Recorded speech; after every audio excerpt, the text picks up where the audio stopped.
It's time for Angels spring training baseball. The Angels are back at Tempe Diablo Stadium today. Beautiful weather for baseball, and Angel fans continue to flock into Tempe Diablo. But the big story today for the Angels, the return of Kendrys Morales. He'll bat out of the 6-hole. He'll be the DH, and he's in the Angels lineup for the first time in some 22 months. It's the Angels and the Kansas City Royals today here at Tempe Diablo Stadium. Hi, everybody. This is Terry Smith along with Jose Mota. Jose, there is a buzz at the stadium today, and it's not all about Albert Pujols. It's not. You know what? This is one of our guys. This is a Kendrys Morales the Angels signed, saw him develop, saw him turn into a superstar in the big leagues, and a guy that immediately, Terry, gives the Angels a quick injection with a deep lineup with some power, switch hitting ability, and some depth. For Kendrys, he has taken every necessary step to get to this point, but you can tell how anxious he was to get to this day. Well, we're anxious to see him in the Angel lineup today, and earlier today, Jose had a chance to visit with Kendrys Morales. Kendrys, how excited are you about playing again and getting to this point? ¿Qué tan contento estás de llegar al punto de jugar otra vez con un equipo grande? Bueno, ya he logrado ya lo que quería lograr, ¿no? Que era volver de nuevo al juego de béisbol, al terreno, y ya dimos ese gran paso ya que vamos a empezar hoy.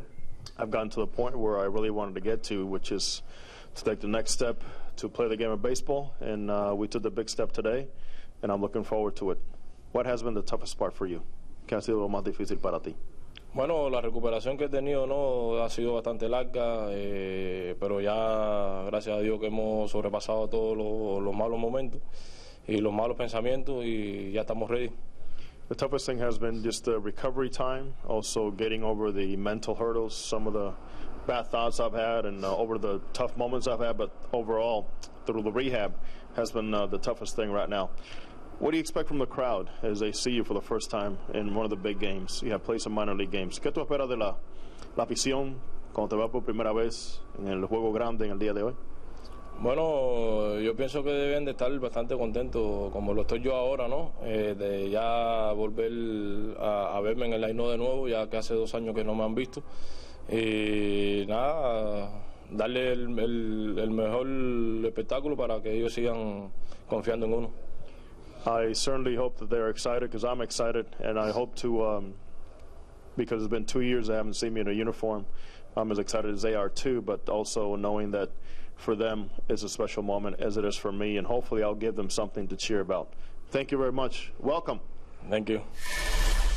Well, Kendrys is looking dapper today. Looks like he got a haircut getting ready for today's ball game. He was certainly one of the question marks for the Angels going into spring training. We'll get some more answers about him today. There are some other questions still looming for the Halos. Yeah, Jose. this goes back, Terry, 3 weeks ago when the Angels started their exhibition season against the A's about Kendrys' progress. I'll give that an A. The 5th starter, Garrett Richards, Brett Mills competing. Williams will be back very soon. Keep your eye on that one. Bullpen rounded up very nicely. Trumbull playing third base has progressed a whole lot. Lineup swap for Bobby Abreu, that's still a question mark now with Kendrys back. How much playing time is it going to be for Bobby Abreu? And again, room on the team for Mike Trout, maybe if he had been healthy from the get-go, but right now so far he has been limited.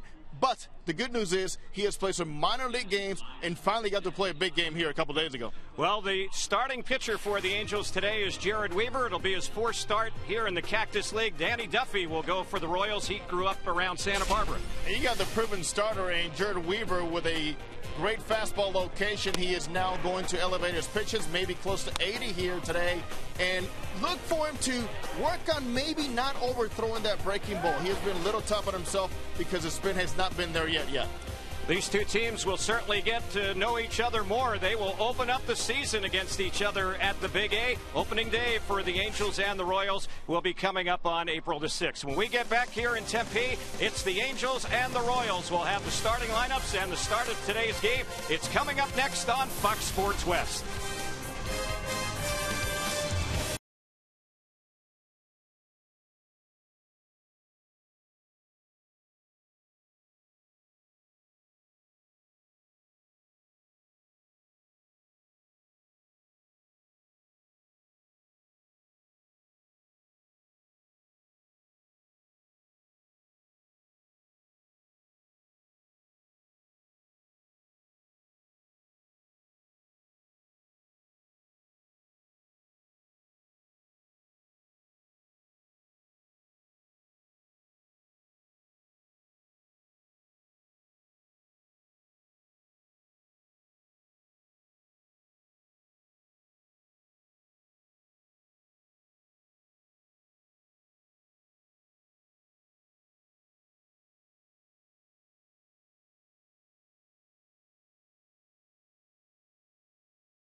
Welcome back to Tempe Diablo Stadium. Jose Mota alongside Terry Smith. Great to have you here on the Angels broadcast on the Angels Baseball Network and on Fox Sports West on this beautiful spring day here in Tempe. Mike Scioscia and his Angels will try to make the most out of it here today after an off day, and of course getting some work. And yesterday some guys were not off, and we'll talk about that during the game.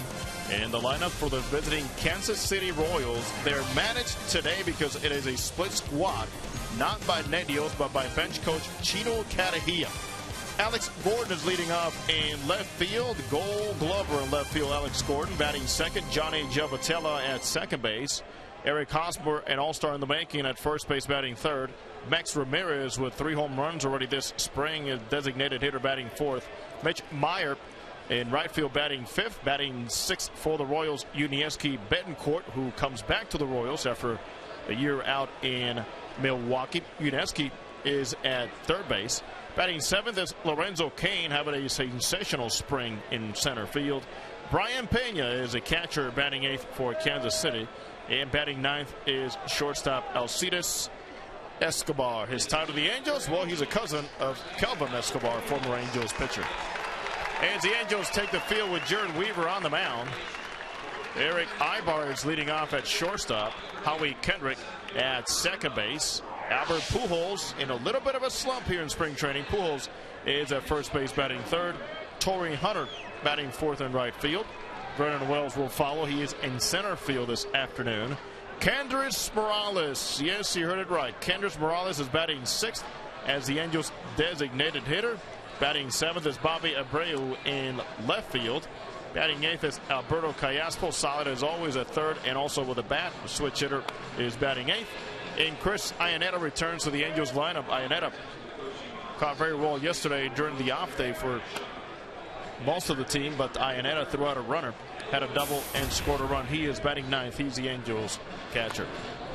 So the Angels getting ready to play their only home game this week here at Tempe Diablo Stadium. Angels will be right back on the road tomorrow with a couple of games, split squad action against Milwaukee and Cleveland. The Angels will play Saturday against Texas, face the Rangers for the first time this spring. That game will be in Surprise, and then the two teams, the Angels and Rangers, will face each other here Sunday, and we'll have all the action for you here as the Angels continue their stretch in the Cactus League. The dimensions here at Tempe Diablo Stadium, it's 340 down the left field side, 420 to dead center, 367 to right field, and the power alleys go 400 feet. The Angels have their red tops, white pants. The Royals have on the blue tops and the gray pants. Kansas City has another game going on as we speak, and that's in Glendale today, where their other split squad is taking on the Chicago White Sox. So we are just about ready for baseball. Alex Gordon, who made the trip here to Tempe, will get ready to lead off the game. He's having a nice spring for the Royals, hitting .400. He's had a couple of home runs, 10 runs batted in. So Jared Weaver waits for him to get in the batter's box. He's a left-handed hitter. Weaver is ready. Here's today's first pitch. It's a little bit high and outside. We're underway. The count, 1 ball, no strikes. 73 degrees at game time here on this Thursday, and the next delivery, that one's lined into right center field. That's going to fall in and drop in for a leadoff hit. Cutting the ball off is Torrey Hunter in right center. Makes a wide throw, but the batter Gordon did not try to advance up the second. He was just rounding first base. So he's on with a leadoff single, and it brings up the second baseman, Johnny Giavotella. Oh, Torrey Hunter with a little extra energy after the off day. He really overthrew the second base area, and thankfully Gordon did not make a wider turnaround first base. Jared Weaver here in the Cactus League, a 1-1 record in 3 starts, ERA 4.70. Giavotella, who gets ready to bat, he's hitting .216 this spring. Callaspo at third is playing in. Gordon can run a little bit. He stole 17 last season, and the first pitch is right in there down the heart of the plate for a called strike on Giavotella. It's 0-1. Gordon does a good job in getting jumps, and Kansas City is a very aggressive base running ball club, and that started last spring when they just ran wildly and they carried into the regular season. They ended up third in the majors last year in stolen bases, the Royals. And the pitch, and that one is low and in. 1 ball, 1 strike. And for Weaver, if you talk about what area he improved the most when it came down to controlling the defensive side of the game, his way of controlling the running game was amazing last year. He allowed just 10 stolen bases last year, and he has a very sneaky pickoff move for a right-hander. He'll pick some runners off during the course of the season. 1 ball, 1 strike on Giovitella. Weaver bluffing Gordon back to the bag at first. Around the infield, Pujols playing first base. Kendrick is the second baseman. Callaspo at third and Ibar at short. In the outfield, Abreu is playing left field today. Vernon Wells is in center. Peter Borges is playing in a AAA game today. Torrey Hunter is in right. Catcher is Iannetta. Morales the DH. Weaver on the hill. Next pitch lifted in the air into center field. Vernon is there waiting. It's hit right near him, not too deep at all, and he'll put it away for the game's first out. Gordon still at first base, and Eric Hosmer will be the next batter. Yeah, so Weaver, we know last season 60% of the balls put in play were fly balls for Jared Weaver, and there's an indication there that the fastball may have a little life here today. Getting to that point where you're crossing the threshold of your innings, your bullpens, working with your battery mates, where you turn that corner in the middle of spring training. So here's Hosmer. He's having a nice spring. He's driven in 17 runs here in the Cactus League, and he takes the first pitch for a called strike. Terry, that is a pitch that Weaver has been looking for all spring long. Nice and easy delivery. Took a lot off of it. And that is a bread and butter pitch against lefties for him. Here's the next pitch, and that one a little low and away. 1 ball, 1 strike. When you have 17 runs batted in spring training, you get to the point, I guess, Jose, where you say, hey, I need to start saving some of these for the regular season. He is at third in all of spring training, Grapefruit or Cactus League, and runs batted in, and he lines one into right field. That's going to fall in for a base hit. Gordon is headed from first to third, and Hosmer has a single, and 2 of the first 3 have had hits here against Weaver, who's in some trouble with 1 out as he'll face Max Ramirez. Well, the pitch has stayed up on the zone. This one a breaking ball, a curveball, right in the wheelhouse of Eric Hosmer. Does a fine job staying back, and he loves hitting righties. Last year against righties, Hosmer hit .315. Against lefties, only .237. So Ramirez will bat.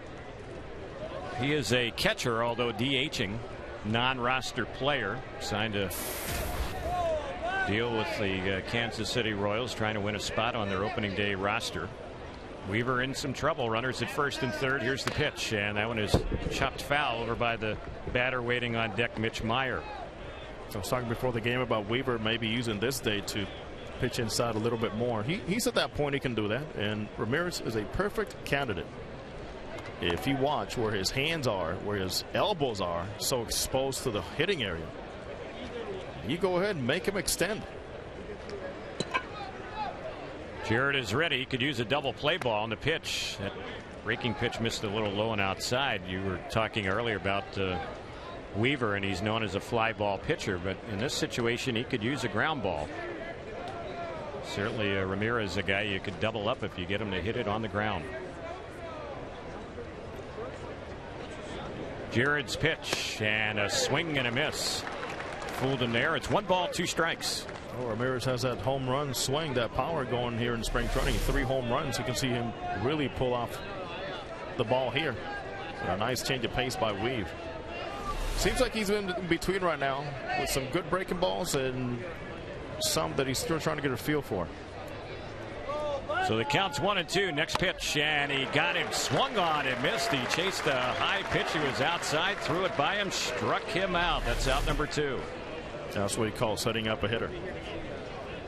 Also mentioned earlier how today's a good day to go ahead and experiment with your fastball.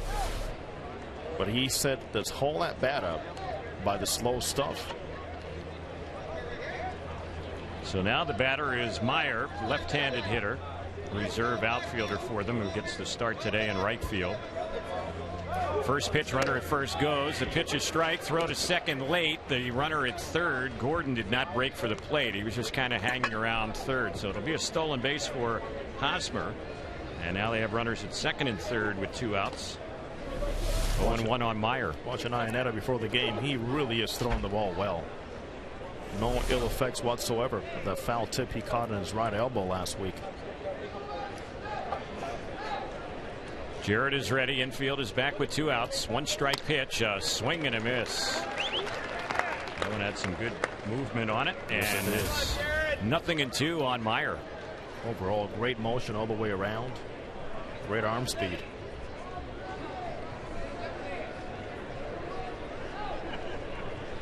So Jarrett way in front here. See if he can get Meyer to chase one. The 0-2 pitch, and he tried to nibble at the inside corner. It didn't miss by much. I don't think Dana DeMuth was ready for that one himself. He's the home plate umpire. Around the bases they have Jerry Davis, Dale Scott, and Kerwin Danley. So it's 1-2 on Meyer. Meyer's driven in 4 runs this spring. The pitch, and he swings and misses. Struck him out, and that will end the inning. So Weaver battles back, and he retires the Royals. They leave a pair in scoring position here in the first. No runs, a couple hits, no errors, and 2 runners left after a half inning. It's Kansas City 0. The Angels coming to bat on the Angels Baseball Network and Fox Sports West.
This copyrighted broadcast presented by Authority of Angels Baseball may not be reproduced or retransmitted in any form. The accounts and descriptions of this game may not be disseminated without the expressed written consent of Angels Baseball.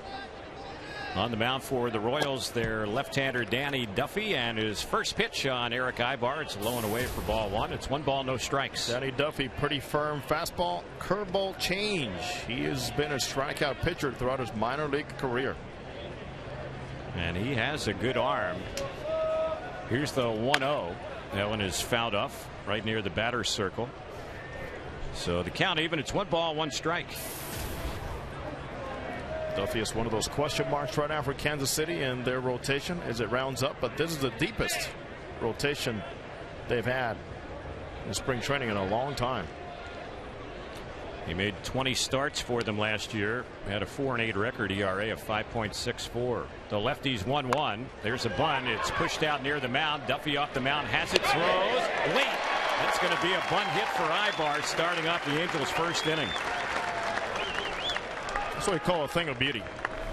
Even with the lefty falling towards the left side, Ibar was able to get enough spin and deaden that bunt where the pitcher had to spin around and make a throw. Eric Ibar last year had 14 bunt hits. He's had 49 bunt hits over the last 3 years, and he gets one here today. You know what he's getting, Terry? He's getting a feel for it. There's a feel to bunting. He really has it right now. Yep. So at the plate is Howie Kendrick, who's having a nice spring, and he takes the first pitch for a strike. Howie's having a terrific spring, hitting .467. He's hit 3 homers. He's driven in 10 runs. He's had 14 hits.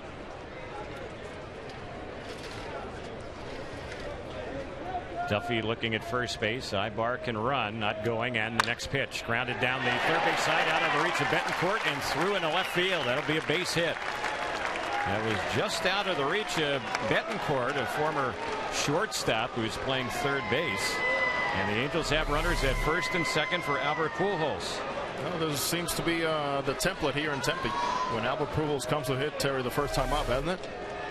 A lot of people on base when he steps up. Well, that base hit right there by Kendrick. He needs to give a lot of credit to Eric Ibar because of what Yuniesky Betancourt was expecting there with a bunt. So here is Albert. .367 average. Both runners go. The pitch is a ball. Throw to third. Out at third base is Ibar. So the Angels tried to double steal with Pujols at the plate, and Ibar is gunned down at third base. I'm not going to say much. Mike Socha's not going to say much, but it looks like he got one hand in there. And clearly he was safe. That's why he's getting a handshake from his manager over there at third base. So Kendrick is up at second. One out, one on in scoring position. And Duffy wheels around, bluffs a toss to second base. Not to take anything away from the great throw by Brian Pena on a quick release. But it was late.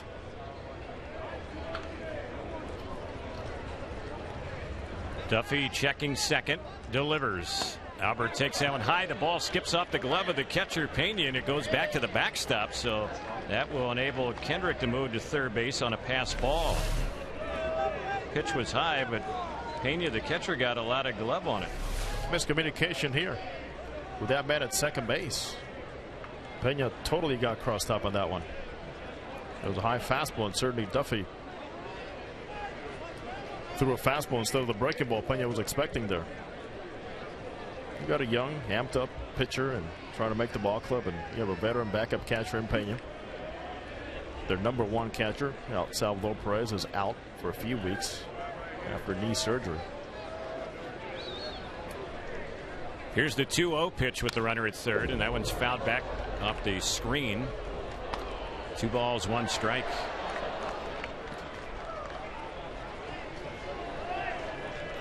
The Royals, just the other day when the Angels were playing them in surprise, they acquired a catcher. You got Roberto Quintero from Houston. Yeah, came over in a deal. There's a pitch that's high and away on Pujols. The count now 3 balls and 1 strike. And the Royals had another catcher who went down, Manny Pena, because of knee surgery and an injury he suffered in spring training last month. Here's the 3-1 on Pujols. He swings and misses that high one, and the count runs full, 3-2. Albert's had 3 homers. He's driven in 9 runs this spring. Fly ball deep enough to the outfield, gets the runner in from third base. That's Kendrick with 1 out. We're scoreless, bottom of the first inning here in Tempe. Albert's been a little off the last couple of games. Some timing issues, he tells me. The 3-2 payoff pitch. He grounds that one on the left side. It's going to get the runner in. The stop is made by Escobar, who throws out Pujols, but he will get an RBI on the 6-3 ground out. And the Angels have a 1-0 lead. If you ever wonder why this guy's been a consistent machine and a run producer, you have the answer in this type of a bat right there. Swung and missed through a fastball 3-1, and then it's back to making the game smaller and simpler. Use the middle of the field. As a slugger, you tone everything down. That was just smart hitting right there. Yeah, I mean, you see a lot of guys with, his reputation and his power, and especially younger players, just say, well, I need to keep the same swing, same approach. They're giving you the run. Use it. Torrey Hunter batting. 1-0 pitch. He takes that one high. It's 2 balls, no strikes. That's something, Terry, that's going to make Mark Trumbo better. A better run producer. RBI numbers will pile up when he gets more used to that. Just cutting down in certain situations. And again, he's a young player.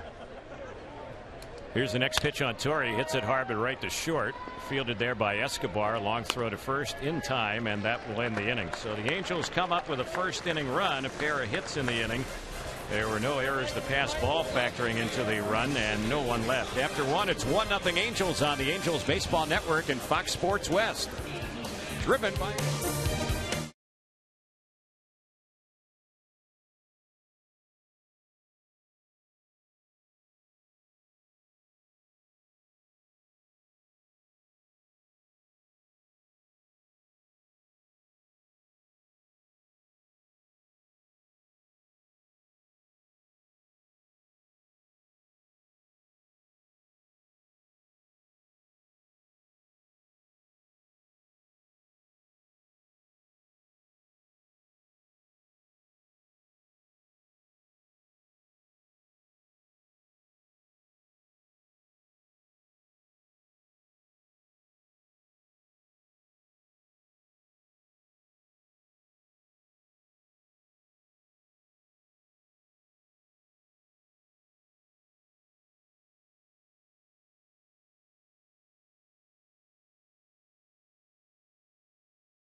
We get ready to move to the second inning. It's 1-0 Angels.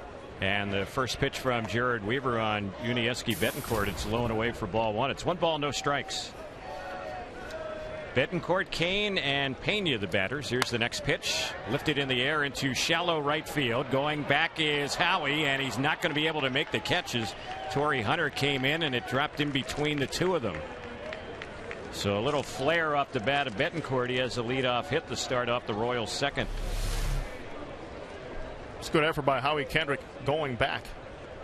But also on that pitch, another off-speed pitch that stays up in the zone. All 3 hits against Weaver so far have been off-speed pitches. They have been up in the zone, even though this one was not particularly hit very hard. So here's Kane, their center fielder.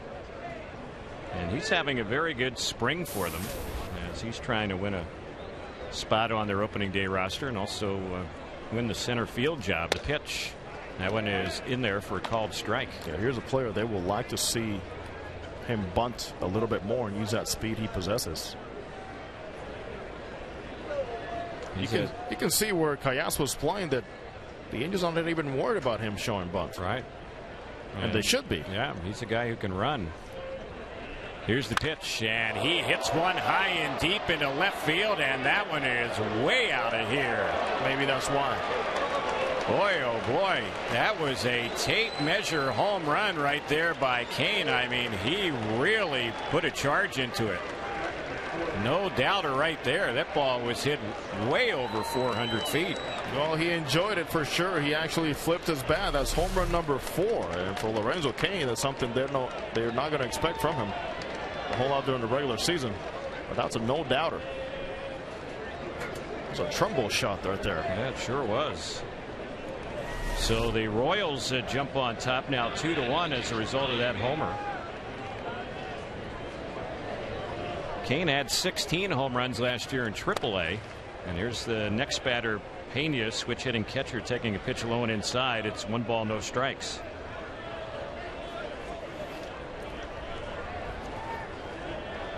Weaver is set. Next pitch. And that one is in there for a called strike. First home run given up by Jared Weaver here in the Cactus League, and it was a no-doubter. Here's the 1-1 on Pena. He tips that one foul near home plate. 1-2 the count.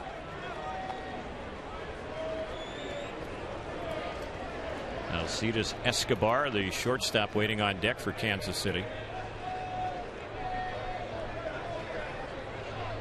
Weaver has given up 4 hits to the first 7 batters today, and the next pitch popped on the left side. Chasing after it is Callaspo, also coming in but unable to get to it in foul ground is Abreu. It drops out of his reach down around the Royals open air bullpen down the left field side in foul territory. So it's still 1-2 on Brian Pena.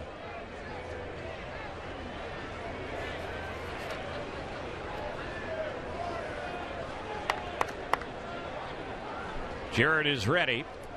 The 1-2 pitch. That's skied in the air into shallow left center field. Vernon Wells shading the eyes with the glove under, puts it away, and that's the first out. Talked about Weaver, and so far he's been kind of hit or miss this spring. Of course, you get so spoiled watching him during the regular season. He has so many clean innings, not too many base runners, not too many hits allowed, low batting average against, but he's been pitching with a lot of people on base so far this spring. And, he has. Yeah. I don't think there's a lot of concern about a guy like Jared Weaver. Last spring he had an ERA over 4, and you know what happened later. 2.41. Yep. And with a little more run support, he wins 20+ games. First pitch on Escobar was in there. The 0-1 delivery. And that one's in there as well on the outside corner, so he moves in front 0-2. But it goes back, Terry, to something we always touch upon here in spring training. It's the field, and you can tell right now he is fighting for the field for a lot of his pitches at this point.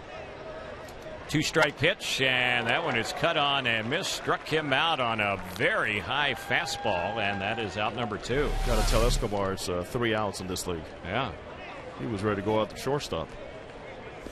He chased a pitch. It was up around his eyes. That's how high it was.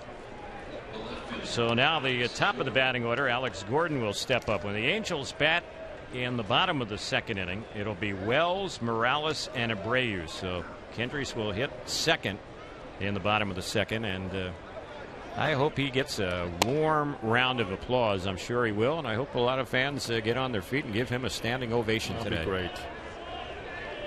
Already saw the nice response when they were announcing the opening lineup before the game today. There's a pitch a little bit low. We were joking on the TV side during the pregame show that he got tightened up, got a haircut. He's ready to go. He's looking dapper today, Morales. Oh, he knew, Terry, you were going to put him on TV today, so he figured, well, if Terry Smith puts me on TV, I'm going to get a haircut. There you go. He's looking good. Clean cut Kendrick. Yep. The 3-0 now on Gordon. He takes it's in there for a strike. 3-1. Weaver today should be pushing the 75-80 mark in terms of pitches. He's at 32 right now. This is 4th start of the spring, and the next pitch, and that one missed a little bit inside. Jared not too happy with that call by Dana DeMuth. So that's the first batter that he's walked in this game, and Gio Vitello will be the next batter. I thought it was kind of interesting, Jose, this morning Mike Scioscia was talking about starting pitchers in spring training, and he said the biggest jump for starting pitcher in spring training is going from 5 innings 75 pitches to 6 innings 90 pitches, and that's kind of a barometer, a big stepping stone for pitchers to do that each spring. Here's the pitch, and it's a check swing. It's rolled by the mound. Charging is Callaspo. Has it and throws and gets Gio Vitello, and that will end the inning. But in the inning, the Royals come up with a pair. They had 2 hits, including the 2-run homer by Kane. Also a walk in the inning. No errors, and they leave 1. Bottom of the 2nd is coming up. Kansas City leading the Angels 2-1 on the Angels Baseball Network and Fox Sports West.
Vernon Wells leads off the Angels' second inning. It's 2-1 Kansas City as Duffy delivers his first pitch. That's a strike on the outside corner.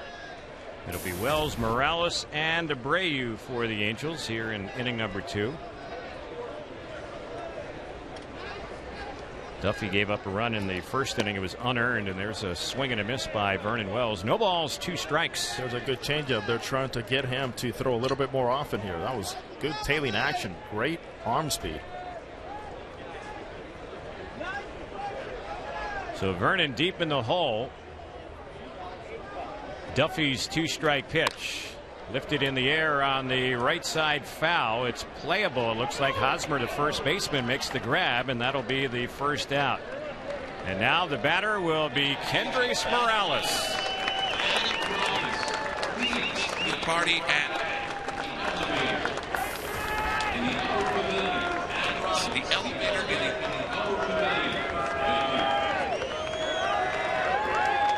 So Morales will step up.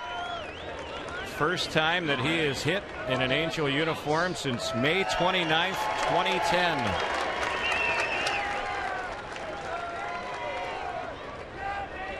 Here's the pitch on him. He's batting right-handed, the switch hitter, and he takes that one for a called strike. 0-1 to count. And what a moment for Kendrys, who had doubts. Long rehab, 2 surgeries to get to this point, and hopefully he'll keep passing every test. Here's the next pitch, and he looks that one over. It's high and away. 1 ball, 1 strike. Ironically, the guy behind home plate, Brian Pena, is a childhood friend of Kendrys Morales, and he's also told me he's a little emotional today. Sure. Consider that. Both born in Cuba. The pitch, and it's a ground ball on the right side. That's going to be a base hit.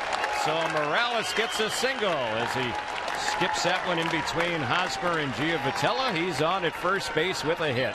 Welcome back. I think he had a bet with a lot of guys saying, I'm going to get a base hit first time out, and he's over there at first base saying, I told all of you. It's one of the things he's been going through in the minor league fields is to see how he's exploding out of the batter's box, and I shouldn't use the word exploding because he's never been a burner on the bases, but he's been coming out of the box very well and running station to station and multiple bases at the same time and passing those tests also. So the batter now is Bobby Abreu.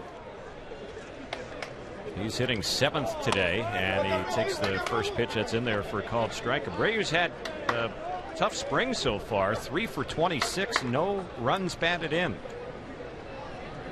Mike Scioscia was saying that Abreu's been searching for his timing. He finally hit the ball well. The last game against Kansas City, nothing to show for, but you know, in terms of timing and being on the ball, Terry, sometimes the fastball is just beating him. And Bobby had a very good spring for the Angels last year. He had over 300. But during the season, we saw that production tail down. Hitting just 115 here in the Cactus League. Next pitch. He pops it in the air into shallow left field. Toward the line is Gordon battling the sun, and he will drop foul out of his reach. He lost sight of that ball. He's lucky it didn't drop fair. It was fairly close to the line over there. He was looking for help early, but there's nobody around there to help him out. And let's get back to Kendrys Morales, because even that play right there, Terry, represents a test where he had a secondary lead. He takes off with a contact, and then it's a stop, start, stop again. All those things, trust me, are being followed carefully here today. And it seems like one of the guys having the most fun right now watching Kendrys is Albert Pujols, who had never seen him hit in one of these games. So 0-2 on Abreu, deep in the hole. Next pitch, that's high. 1 ball, 2 strikes. In a perfect world, it'll be Kendrys Morales protecting Albert Pujols. We'll see where that goes. Yep. See if he eventually ends up in the cleanup spot if he's healthy. 1-2 on Abreu. Takes that one low and inside. 2-2 the count. Defensively for the Royals, they have Hosmer playing first. Giovitella is the second baseman. Betancourt is at third with Escobar at short. Alex Gordon in left. Lorenzo Cain in center. Mitch Meyer in right. Brian Pena is the catcher. The DH is Max Ramirez and Danny Duffy on the hill. Next delivery, Abreu late on the swing, fouls it off to our left, backing out of play. Fans, subscribe to MLB.TV Premium today and watch over 150 select spring games live with no blackouts, and every regular season game live or on demand on your favorite devices. Visit Angels.com for details. 2-1 Kansas City, bottom of the second. One out, runner at first for the Angels, Kendrys Morales, who singled in his first at bat of the spring, and the next pitch that's inside on Abreu. So it's a full count. Okay, here it is. Do you send him or not? There's something Mike Scioscia and Dino Evil are contemplating right now. Lefty on the mound, Morales running. 3-2 count. Everyone is set. We'll see how the Angels play it. Morales not running in the pitch. It's lined into left field, and that is going to drop in for a base hit. Cutting it off down in that corner is Gordon. Morales is going to go first to third, and at second with a double will be Abreu. So the Angels have something brewing with runners at second and third. One out for Callaspo. That was a perfect ending to a very good at bat by Bobby Abreu, who continues to see the ball better, just like he did that last game against the Royals. But to me, the biggest thing is Kendrys Morales making it first to third and sliding, as he had done before in practice, with his left ankle in the bottom. So here's Callaspo, a chance to give the Angels the lead, down by a run, but runners at second and third. One out. Pitch, and Alberto fouls it back to our right, out of play. And getting back to Kendrys, who was a big story, Terry, it's one thing to be in shape. It's another thing to be in baseball shape, but right now he is not going to be in tip-top baseball shape. I mean, there's a lot that goes on into cutting and stopping and going and coming out of the batter's box. Here's the pitch, fouled back to the screen, and it's now 0-2 on Callaspo. Here's another thing with the infielders for the Royals. They're taking a look at Morales, who is not the fastest guy. It's hobbling a little bit. There could be a play at home plate with a ground ball, just because of that information you have as an infielder. 2 strikes on Callaspo. Next delivery, swings and misses. A high fastball struck him out. Callaspo, normally a good contact man, but unable to make contact there. It's a big out for Duffy, and Iannetta will be the batter. I was kind of wondering during that Callaspo at bat, the Angels, I'd say 99% of the time, have that contact play on with the runner at third and one out. But with Morales, the runner at third, you got to wonder if that might change Mike Scioscia's thinking a little bit. Yeah, with the infield playing back, though, he was going to come home no matter what. But you're right. The time will come where Mike Scioscia will have to decide, contact or not, with Kendrys at third. With the infield in, yeah. There's a pitch that's cut on and missed by Iannetta, and he's in the hole, 0-1.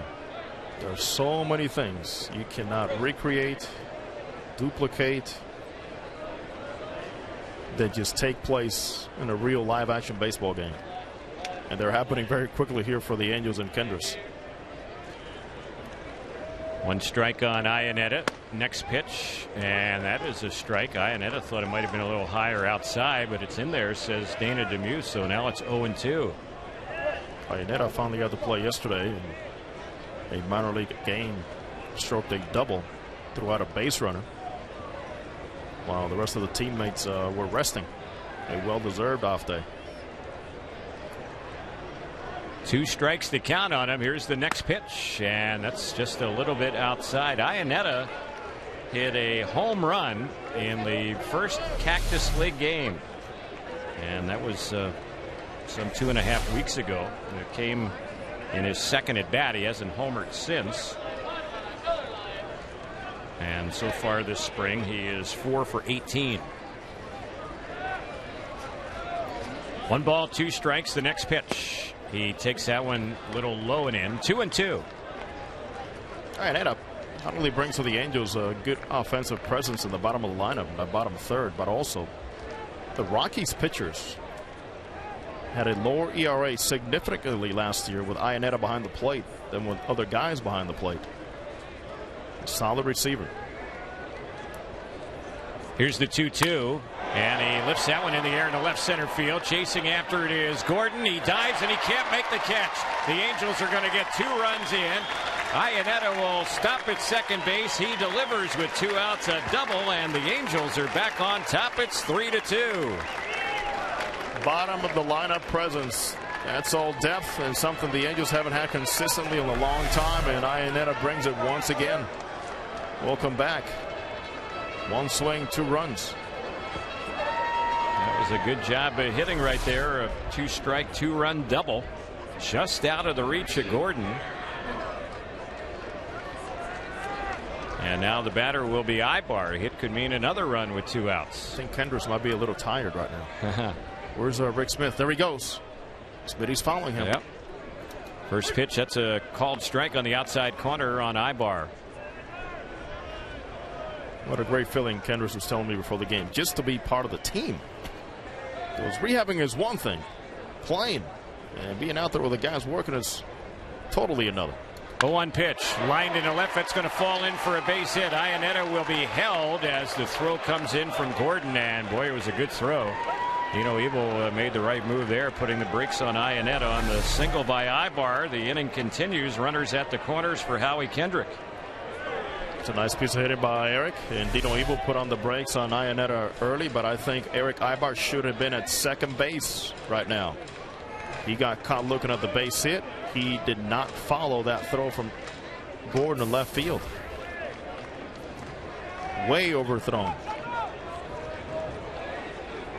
So the Angels have had 10 batters bat so far in this game, and 6 of them have had hits. 3 of them have scored runs. And the inning isn't over. A hit would mean another run here. Runners at the corners. Howie Kendrick the batter. The first pitch high and away. 1 ball, no strikes. We talked about Duffy with a firm fastball he has, but so far everything is straight. He's thrown a couple of good changeups, but it's fastball. You've seen it. They have been timing it very well. 1 ball, no strikes on Kendrick. Pickoff toss to first. Ibar gets back to the bag. That he will do. He has a good pickup move. Yep. Duffy's kind of an interesting story for Kansas City. He's a 3rd-round pick back in 2007. He got drafted out of high school. And he left spring training back in the 2010 spring training. Pitch on its way, lifted in the air in the right center field, and that ball is really hit. It's going to take a bounce and smack off the wall. 1 run will score. Ibar is being waved around. He's going to come in all the way from first. Going into third base with a 2-run triple is Kendrick. The Angels add on. It's now 5-2. If I told you how good Howie Kendrick's legs feel, his bat, let's not even talk about it. It's really ridiculous. He made it very clear to Dino Ebel, I'm coming. I am not stopping at second base. He had a clear view right in front of him, and he practically flew down to third base. So the Angels have had 3 straight hits here with 2 outs. And now they're going to have a little meeting out at the mound with Duffy. Pujols will be the next batter with Kendrick at third base. It's 5-2 Angels, already 7 hits in less than 2 innings against Danny Duffy. Keep him in mind, Terry, that Duffy is a guy that's kind of on the bubble right now for Kansas City. Yeah. Every outing is important for him. And this has been an ugly one through 1 2/3, 7 hits, 5 runs. 3 straight 2-out RBI hits for the Angels. We'll see if Pujols can add to that. Albert drove in the Angels' first run. He did it in the first inning with a ground out. Here's the pitch. And a first pitch fastball high and away. I was talking about Duffy. He left the spring training back in 2010, decided to stop playing, and then had a change of heart, and a few months later was back with the Royals. They welcomed him back. Pitched in the big leagues last year as he comes in on Pujols, and he fouls that pitch off over by the batter waiting on deck, Torrey Hunter.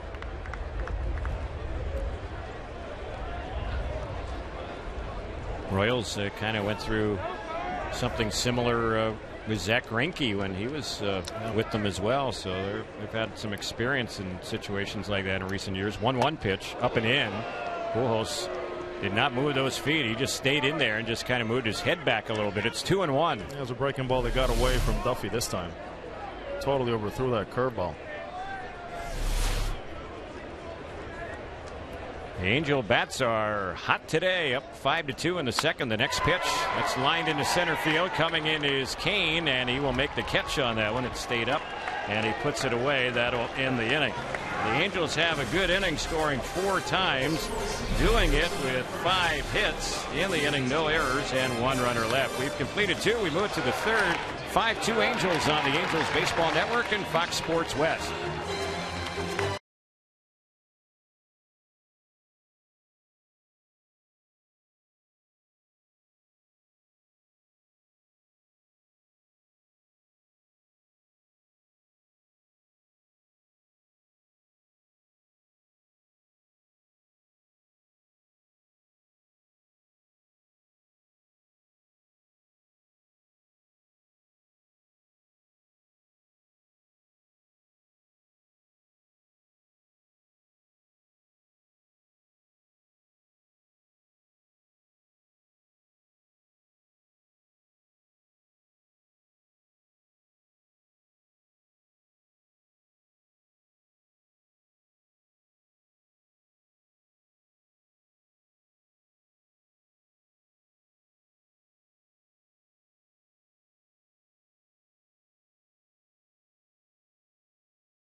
Fans, don't forget, groups of 25 or more can enjoy exciting Angels baseball for as low as $6 per seat. This year, when group tickets are purchased, each member will receive an Angels hat for select series. To book your group outing, call 888-796-HALO or visit angels.com/groups.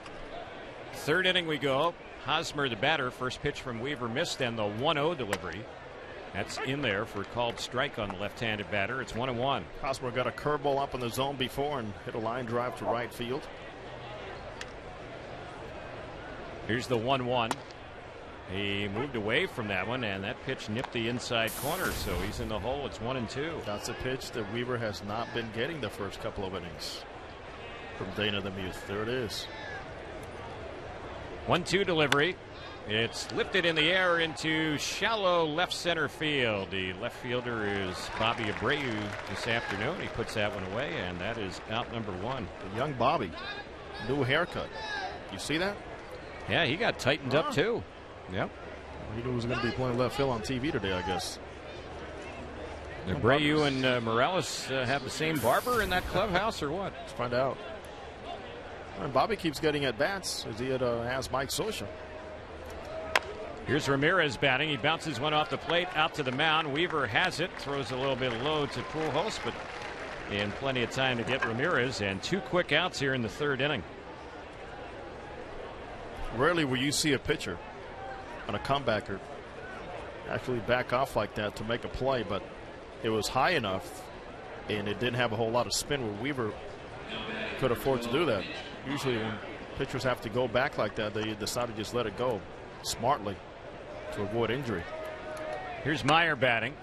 He looks at a pitch on the outside corner. Weaver is starting to pump in strikes right now.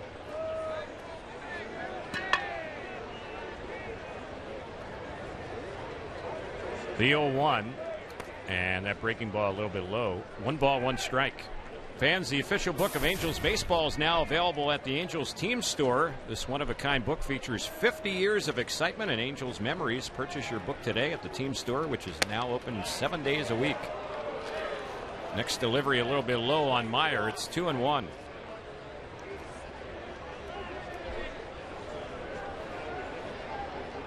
Betancourt would be up next. The 2-1 pitch, high and away. Weaver kind of lost his balance on the follow through there. It's 3 balls, 1 strike. He will love to have an easy inning here. He's had to work through 5 batters in the first inning and 6 batters in the second inning. Trying to have a clean top of the third, and the 3-1 pitch. It's a little pop on the left side. Chasing is Callaspo, so is Ibar, so is Abreu, and the ball's going to drop in between the 3 of them. A fair ball. As it drops in right near the line, that'll be a 2-out double. Boy, that ball was in the air a long time, and you had 3 Angel defenders chasing it, but no one could make the grab. And remember, we already saw Alex Gordon have trouble over there in that area with the sun when he lost a ball out there. And I am sure it was a factor here. We can talk about the priorities the shortstop has there, but if Bobby Abreu had seen it all the way, that was his ball. That ball was in a long ways, and he had plenty of time to call Ibar off. Not a cloud in the sky today here in Tempe. So it brings up Betancourt. 2 outs. Runner at second. Betancourt led off last inning with a single, and then he scored on the tape measure home run by Kane, who's now waiting on deck. The pitch. First one in there for a called strike. Well, Unieski returns to the Royals in a different role now. He's not the starting shortstop, but he was a starting shortstop for Milwaukee last year as they made their way through the playoffs. Now he is a backup infielder for Ned Yost. Here's the pitch, and he cuts it that one and misses it for a strike. He's another player who was born in Cuba. Unieski Betancourt.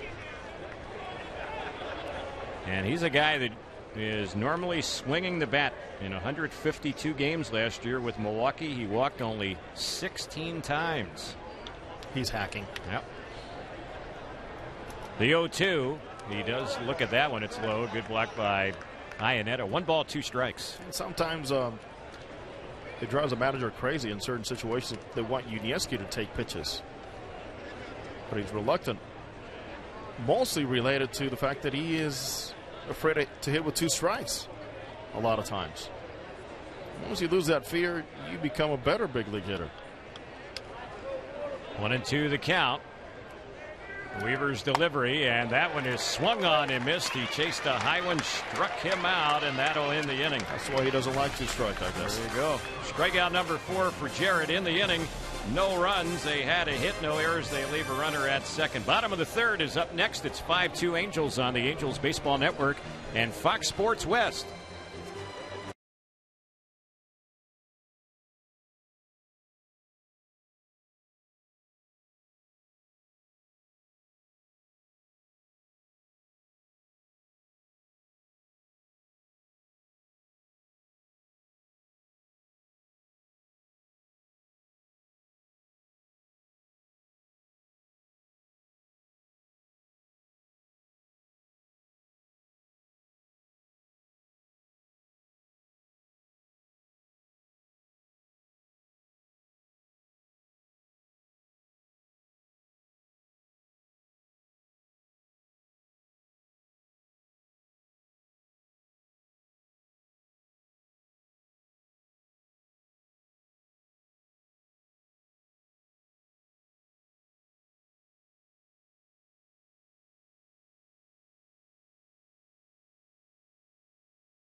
Fans Wealth Resorts and Angels Radio AM 830 have teamed up to bring you the official AM 830 fan club. Get AM 830 event and team news and updates all season long. Log on to am830fanclub.com. That's am830fanclub.com.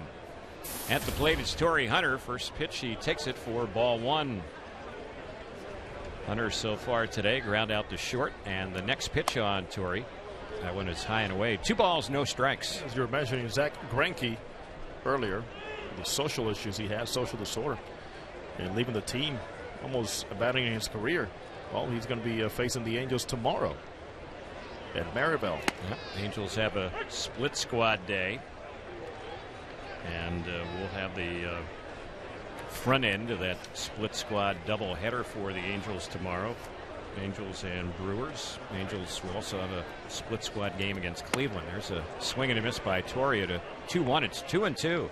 Let's pause for station identification here on the Angels Baseball Network.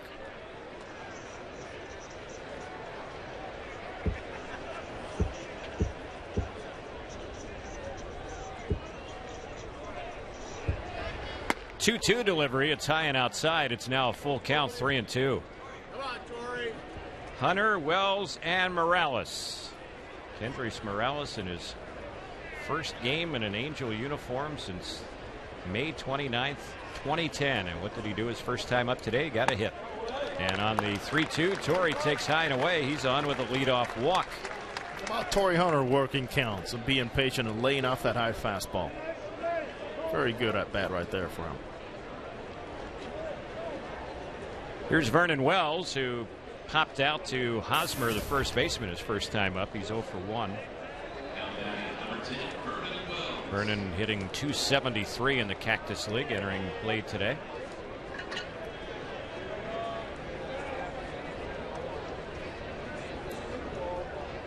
Here's the pitch, and he lifts one foul behind the plate. The catcher, Pena, is going back, but he's going to run out of room. It's about 6 or 7 rows back and out of play.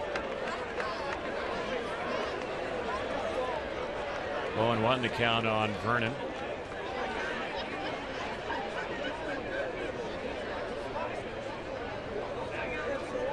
Wells last year hit only .218 in his first season with the Angels, but did club 25 home runs.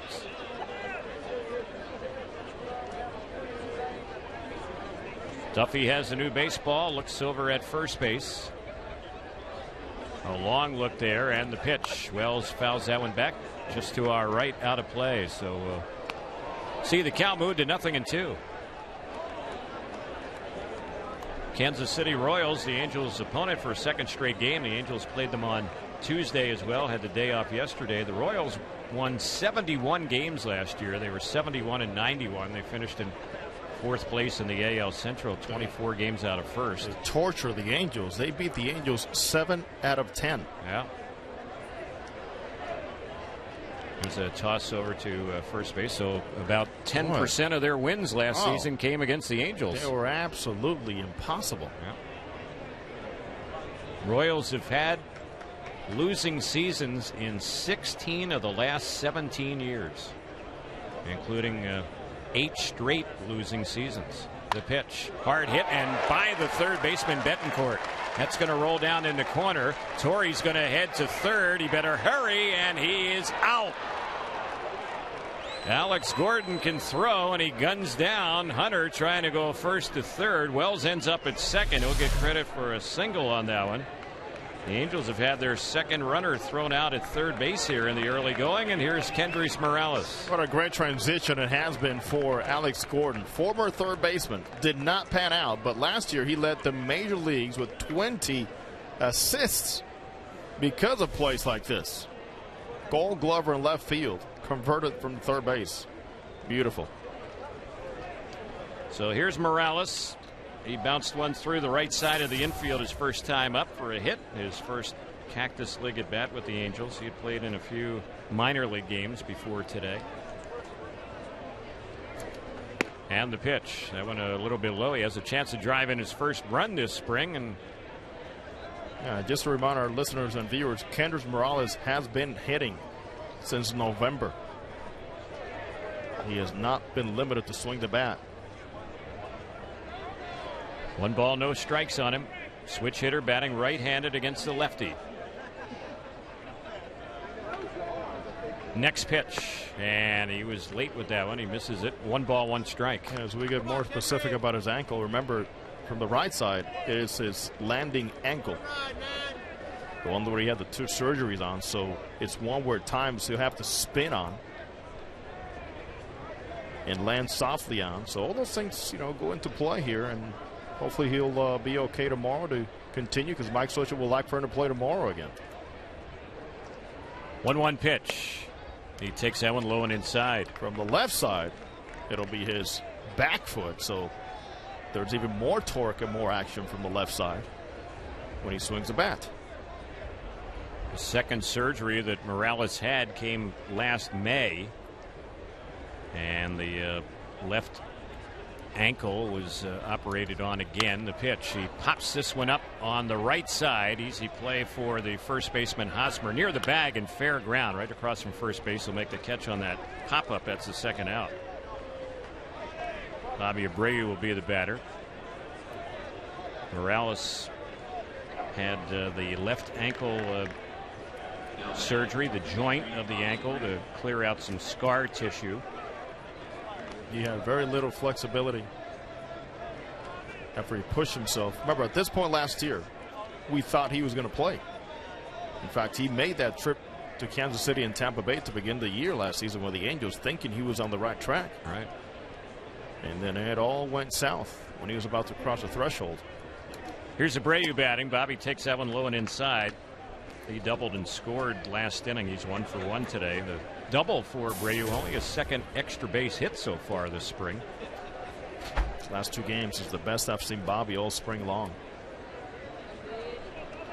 Quieter body and more use of his hands. Lefty against lefty. Here's the next pitch. Chopped on the right side. Should be an easy play to end the inning. The flip by Hosmer to the pitcher, and Duffy beats Abreu to the bag, and the inning ends on the 3-1 ground out. In the inning, no runs. The Angels had a hit, a walk, no errors, and they leave 1 on. We're moving to the 4th. It's 5-2. Angels on top on the Angels Baseball Network and Fox Sports West.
Fans, this season the Angels are making your Friday nights even more enjoyable. Live music in the Garden, our free pregame concerts before Friday night home games beginning April the 20th. Come enjoy free live music from some of your favorite local bands at Gate 1, the Music Garden. For more information, visit angels.com/band.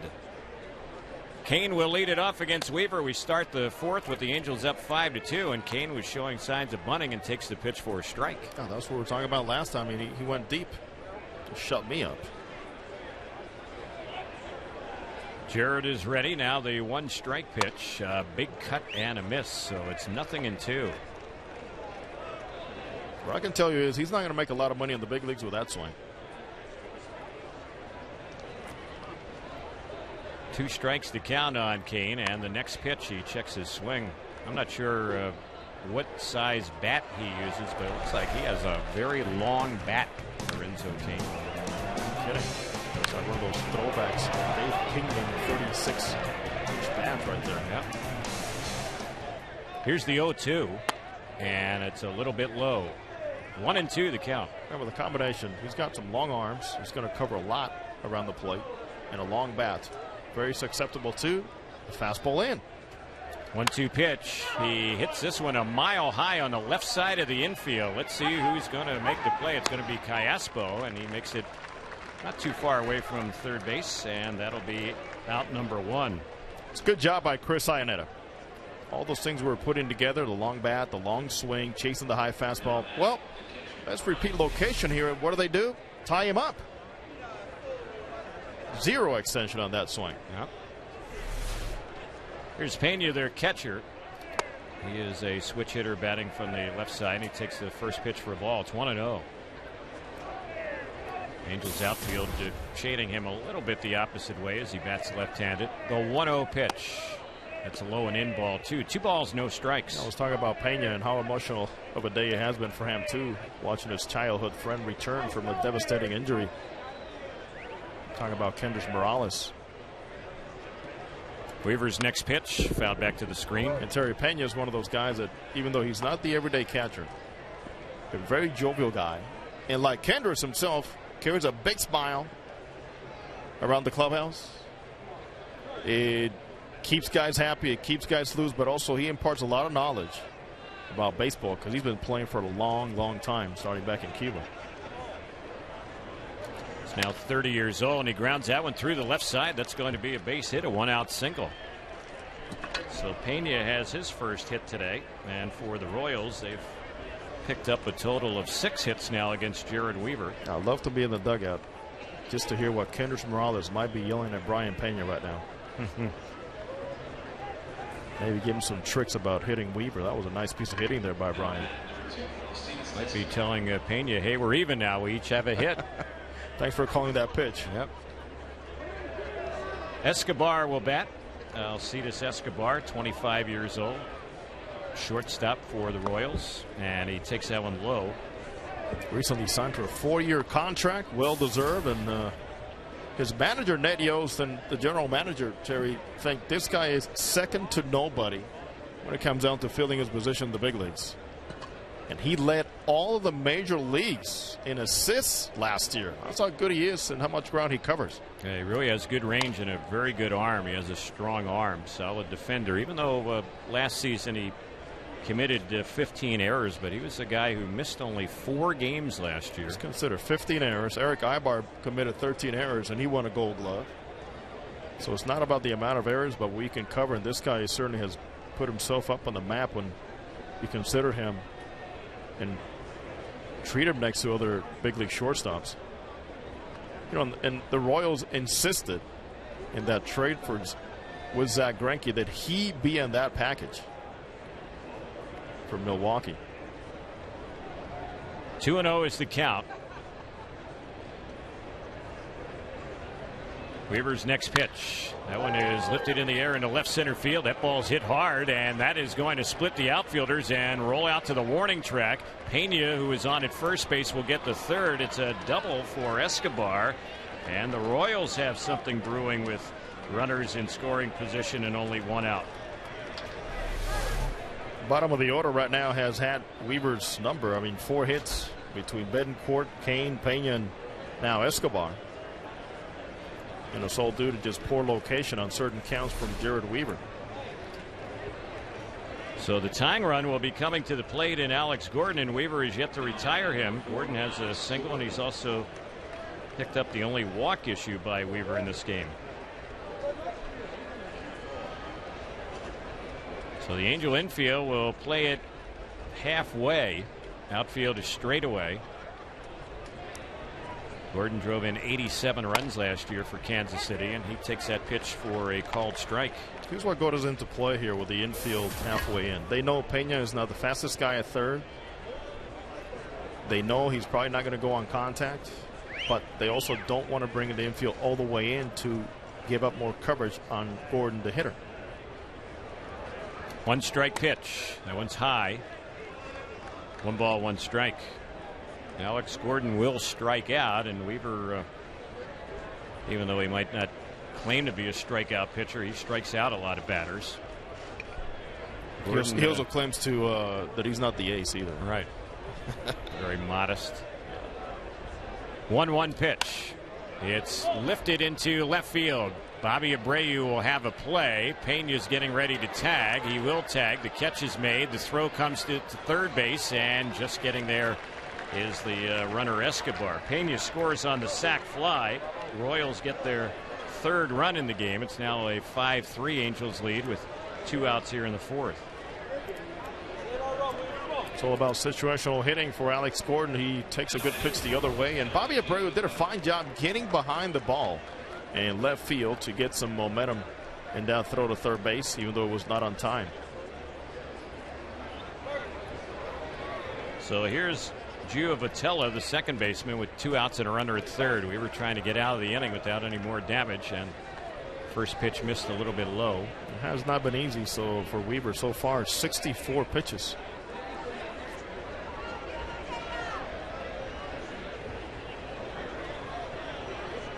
Jarrett is set.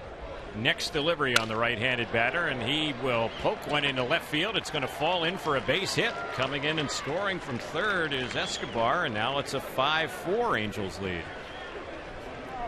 We take the names: Votella, Kane, Betancourt, Pena, and Escobar. You figure, well, it may be an easy day for Jared Weaver. Those guys are the ones that are making it a tougher day for the Weave right now. Again, another pitch up in the zone that he'd love to have back.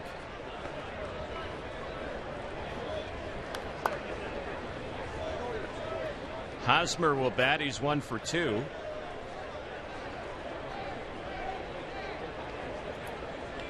The pitch.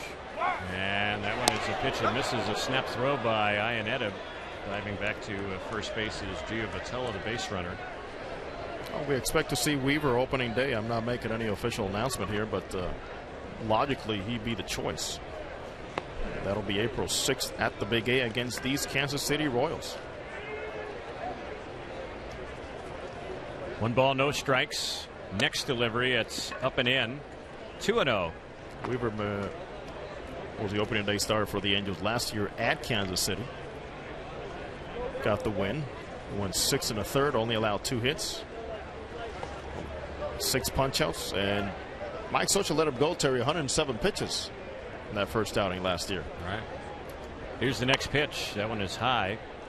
And then things went a little haywire for the Angels in that series in Kansas City to open up the season. It was all due to poor bullpen action. Yeah. By the time the Angels got out of that series, they had a new closer in Jordan Walden. Here's the 2-0. Called strike. 2-1 to count on Hosmer. By the way, your friend Fernando Rodney told me to say hello to you. He did. He's having a good camp over there with the Rays and Joe Madden. I checked out his numbers the other day. You're right. He's pitched very well. Mike Socha is questioning the home plate umpire Dana DeMuth as far as the count. He is signaling 3 balls, 1 strike. So Weaver behind here against Hosmer in the 3-1. He hits one way up in the air on the left side of the infield. Waiting for it to come down is Ibar, still on the dirt. The Angels shortstop will put it away, and the inning is over. A 22-pitch inning for Jared Weaver. And it's all said and done. 2 more runs for the Royals. They did it with 3 more hits in the inning. No errors, and they leave a runner on base. We're headed to the bottom of the 4th. Angels have a 5-4 lead on the Angels Baseball Network and Fox Sports West.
Fans, the second annual Angels 5K and Fun Run will take place on April the 22nd. Participants will run and walk on a baseball-themed course that goes through Angel Stadium and finishes at FanFest. All participants receive a commemorative shirt and a voucher for a future Angels game. Sign up today at angels.com/5K. Proceeds from the event will benefit the Angels Baseball Foundation. Leading the inning off is Alberto Callaspo for the Angels here as the Angels bat in the bottom of the fourth, up 5-4.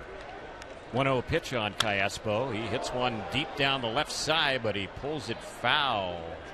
That had home run distance, but just a long strike. It's 1-1. So a very rare thing in the second inning with Callaspo, with runners in scoring position, striking out and getting out of his routine and letting the ball travel and staying down with it. Let's see the adjustment here, Terry. 1-1 on Alberto. Bounces it foul over by the Royals dugout and into their third base dugout. Alberto's coming up with some nicknames. We mentioned Little Albert, Little Alberto. Somebody called him VO5 the other day. VO5? Wow. Oh, Little Albert's getting hit. Here's the pitch. And he strokes a single through the left side of the infield in between Betancourt and Escobar. So made the adjustment. There it is. Yep. VO5 is on to start off the fourth. And it's not for voiceover, by the way. Yeah. What's that have to do with his hair or something? Yeah, that's right. Yep. Well, the endorsement, the waiting for him. There you go. So here's Iannetta. He had a big hit for the Angels his first time up. 2-out, 2-run double, and then he later scored a run in the second inning as well. He's 1 for 1 today. Angels have had 9 hits already in this game in 3 full innings against Duffy. He hasn't really fooled too many. Toss over to first, and Callaspo back to the bag safely. Mentioned Goleta, where he was born. And you got the distance right on the bunny when I asked you about how far you think Goleta was from Anaheim. I said 130 miles, and you looked it up. What was it? 128.6. There you go. Been to Goleta many times here in recent years. The pitch, that one is a pitch that is tip foul. Goleta's right next door to Santa Barbara. That's where Duffy was born, and ended up going to high school about 40 miles from there. Went to Lompoc in Lompoc, California, Cabrillo High School. Goleta, Santa Barbara, that is this beautiful California coast. Yep. Central Coast. Duffy is set. Here's the pitch. And that's fouled back behind the plate. So Felipe Paulino making a good case, Terry, to make that rotation. We saw him the other day. He looked very good, the righty for the Royals. Duffy for this one will have to be reconsidered. Luis Mendoza, somebody who was trying to win a spot, got hit by a line drive. Came out of a game, but he says he's okay. They got Jonathan Sanchez in a trade with the San Francisco Giants. Bruce Shen, who might be the opening day starter. Well, veteran lefty. Yeah, if he is, it'll be against the Angels. We have Luke Hochevar as well in their rotation. Trying to figure out what they want to do with Aaron Crow, whether they want him to start or relieve. I believe he has been sent to the bullpen now. That experiment is over. All right. All-star reliever last year. They're trying to insert him into the rotation. But this is as deep as they've been in many, many years. And they have a lot of other good young starting pitching prospects. Their farm system, the Royals farm system, is stocked right now with talent. A lot of it is made it up to the big leagues in recent years as the 1-2 pitch is swung on and missed, and down on strikes goes Iannetta. I have a kid named Montgomery who is as good as it can get when it comes down to stuff and projection in the big league. So, and they're stacked all the way around with position players too down in the system. Yep. So here is Ibar. He's the leadoff man for the Angels, and he's having a good ball game. Pair of hits already, including a RBI, and he scored a run. The pitch, he fouls that one off just to our right, out of play. If you're just tuning in or rejoining us, 5-4 Angels, bottom of the fourth. Terry Smith along with Jose Mota and our producer engineer Darren Chan. Great to have you with us on the Angels Baseball Network and Fox Sports West. Little or no breeze to speak of. The weather is heating up. It's going to be getting even warmer as we get into the weekend here in the Valley. They're saying it's going to get into the upper 80s. It was 73 at game time today. The pitch, that's low and outside. 1-1 the count. Eric Ibar can really help Mike Socha with just taking over that leadoff spot. The switch hitter. He has the option of also using Peter Borges occasionally, but especially against left-handed pitchers. Ibar needs to bring this game he's brought here this spring until the regular season to be the only leadoff guy Mike Socha can think about. He struggled last year with a long swing from the right side. He seems to be cutting it down, and part of the reason is at number 5, the Angels happen to acquire, who has been on him constantly about not getting tall. And of course, I'm talking about Albert Pujols and the effect he's already had on Eric Ibar. Not getting tall, of course, just means that high fastball, just lay off of it. It's the difference between 88, 89 to 93, 94. Might get to the 88, 89, get on top of it and drive it, but Albert's been telling him, don't get tall, stay flat on those feet and get on it. 1 ball, 1 strike on Ibar. Here's the next pitch from Duffy, and that is a called strike on the outside corner. So he moves in front 1-2. So I talk about that. You recall what the problems that Peter Borges was having earlier last year on getting tall, on chasing the high fastball, and what a difference it made from June on. He made adjustments, worked hard with Mickey Hatcher, and it certainly paid off. Second half of last season, a lot better hitter. Speaking of Borges, there goes the runner, Callaspo. The pitch, it's bounced on the right side. A lot of daylight. That's going to skip through into right field. So moving from first to third on it will be Callaspo, and that was just a good job there of seeing that opening by Ibar and poking that one through for his 3rd hit of the game. That's what we call protecting the plate with 2 strikes. Dana DeMuth had called that fastball outside, and that just opened Ibar's eyes a little bit more and being aware and protecting the outer half. Happened to get lucky because Joe Botello was breaking towards the back, but hey, you put the ball in play, good things happen. Gino Kadahia, who's the acting manager for the Royals, is headed out to the mound. He's going to make a pitching change. So we have a break in the action with 1 out here in the bottom of the 4th. The Angels are up 5-4. Pitching change coming up in just a moment on the Angels Baseball Network and Fox Sports West.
We get ready to pick up the action here in the bottom of the fourth. The Angels have runners at first and third with one out. Howie Kendrick is the batter. Angels have a 5-4 lead here in the fourth inning. And Sean O'Sullivan, former Angel, is on the mound for Kansas City. You might recall the Angels sent him to the Royals when the Angels acquired Alberto Callaspo.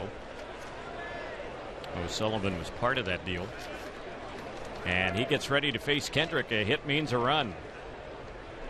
Angels trying to add on here in the fourth. The pitch that's inside. It misses for ball one.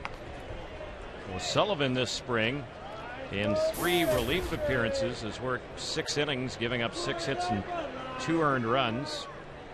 No wins, no losses, no saves. ERA of 3.00. He was 2-6 last year with Kansas City at a 7.25 earned run average.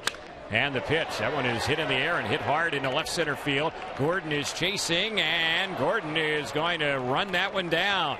Tagging, though, at third base and coming in to score will be Callaspo on a sac fly. Howie has his second RBI of the game, and the Angels do add on. It's now 6-4. That gives Howie Kendrick now 13 RBIs this spring. And he has found them in many, many ways. With singles, with doubles, with triples, with home runs, and an occasional good situational hitting.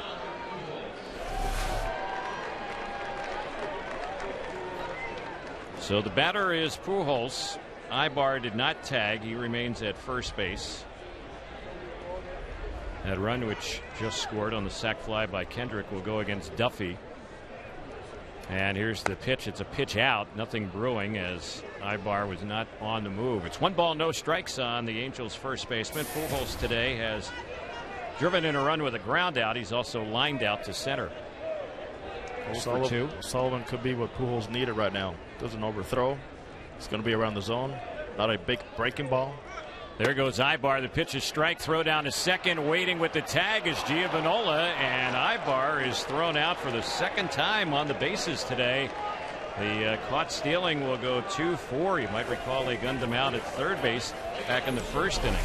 So the inning is over. The Angels get a run. Had 2 more hits. No errors. Nobody left. Pujols will lead off the bottom of the fifth as we go to the top of the fifth inning. It's 6-4 Angels on the Angels Baseball Network and Fox Sports West.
We go to the fifth inning. The Angels up 6-4 as Max Ramirez leads it off for Kansas City. He's their cleanup batter today. He was taking the first pitch for a ball. The count 1 ball, no strikes. Weaver's next pitch, and that one is tipped foul right by the plate. Normally, Billy Butler would be their cleanup batter. And I'm assuming he's doing that today in the Royals' other game. They have a split squad playing the White Sox today. Here's the 1-1 pitch. That's low and inside. 2-1 to count. Terry, I know there's Angels fans worried about a couple of things they've seen here today or listened to here today. Twice, Eric Ibar has been thrown out on the bases with Albert Pujols hitting. Right. Here's the pitch, and that's a shot in the gap in left center field. It's going to roll all the way out to the wall. Just getting to it out there is Vernon Wells. Ramirez doesn't run real well, but he easily legs out a double to start off the Royals' fifth. So I could just hear it on Angel Talk. Fans, don't worry about it, okay? It's spring training. There are some things that guys need to get out of their system. There are some things that Eric Ibar needs to work on. And by the way, technically twice he's been safe on the base paths, by the way, on the replays. But during the season, it doesn't mean they're not going to run with Pujols hitting. It just means they're going to pick their spots. The other issue is Jordan Walden, whom we should see here today. And the way his last outing was against these Royals. Or is he scheduled? Not scheduled. I don't think he's not on the scheduled. board today. Right, he was on the board last time out. Right. Here's a pop down the left side. Abreu will chase it down in foul territory in the bullpen area for the Royals in foul ground, and retired for the first out is Mitch Meyer. So Ryan Walden is another case. Obviously a guy that had a rough outing last time out. No concern there. There's some things he needs to work on. We shall see Scott Downs, Takahashi, Isringhausen, Carpenter today. Yeah, you make a good point, Jose. And Mike Sochi even talked about it earlier this morning about spring training stats. And that was one thing that he specifically alluded to concerning Bobby Abreu. We'll get to the pitch on Betancourt, and that's a strike on the outside corner. He said, I'm not going to judge Bobby Abreu on his spring training stats. We'll make judgments on other things, but you know, the fact that Abreu came into today's game hitting just 115, I don't think Mike's overly concerned about that right now. There's a swing and a miss. Good off-speed pitch. Really fooled Betancourt. It's 0-2. Excellent feel for that breaking ball there, off speed. Yeah, Bobby's a guy that's been around a long time, and it goes both ways. It could be, Terry, that your stats look good, but you're not necessarily doing it the right way. Crushing the ball, right? You know? They're just dropping in little flares and things like that. You might start fooling yourself thinking you're right on the ball.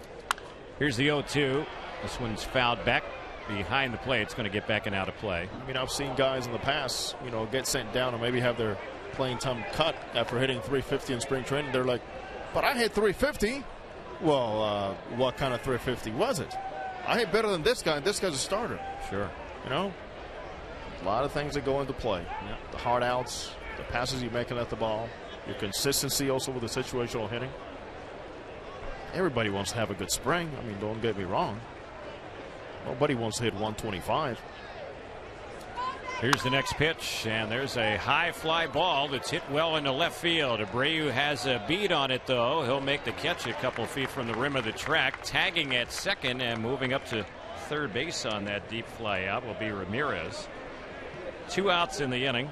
Kane will be the next batter. The other thing, when you play in these exhibition ball games, as Mike Socha is going out to the mound, you also have to keep into account late in those games some of the people that are pitching in those games. They're guys that aren't necessarily going to be in the major leagues when spring training wraps up. It affects wins and losses. Right. So Jared Weaver, after that fly out off the bat of Betancourt, will be lifted with 2 outs here in the fifth. A pitching change coming up for the Angels. When we get back, Halos have a 6-4 lead.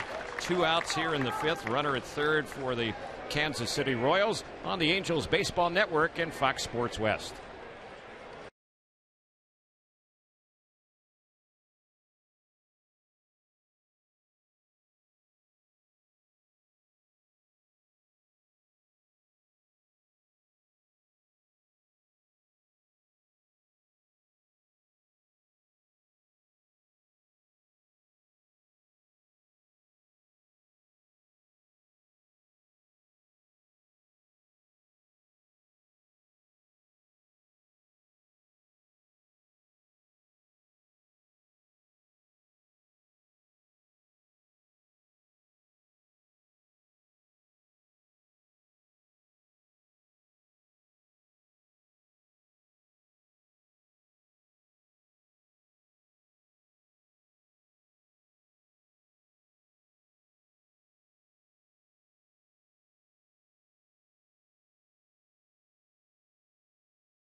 Fans, the Angels buy 2, get 2 season seats free plan is back. Choose from 9 packages, which start as low as $8.50 a seat per game. Don't miss a second of the action and reserve your seats today. Call 888-796-HALO or visit angels.com/season seats. David Carpenter is the new pitcher.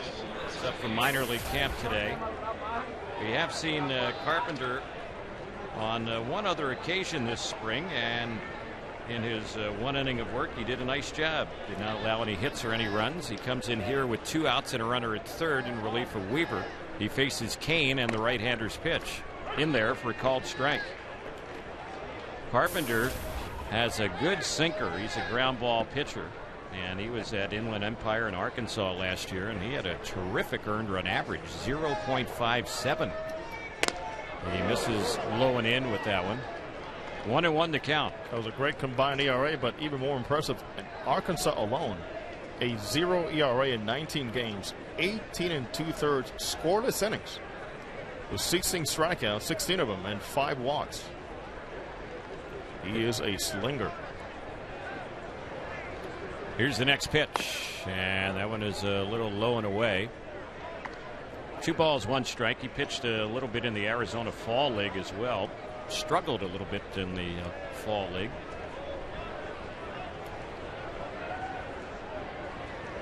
Here's the 2-1. Did he go around on that one? No, on the appeal. So it's 3 balls, 1 strike on Kane. Carpenter, born in Rangerland, Arlington, Texas. Drafted by the Angels in the 9th round in 2009.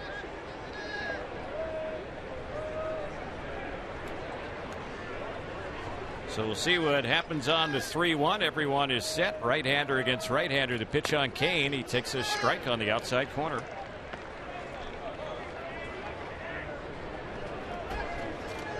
Carpenter averaged better than a strikeout per inning pitched in the minors last year. Got a lot of ground ball outs with that good sinker.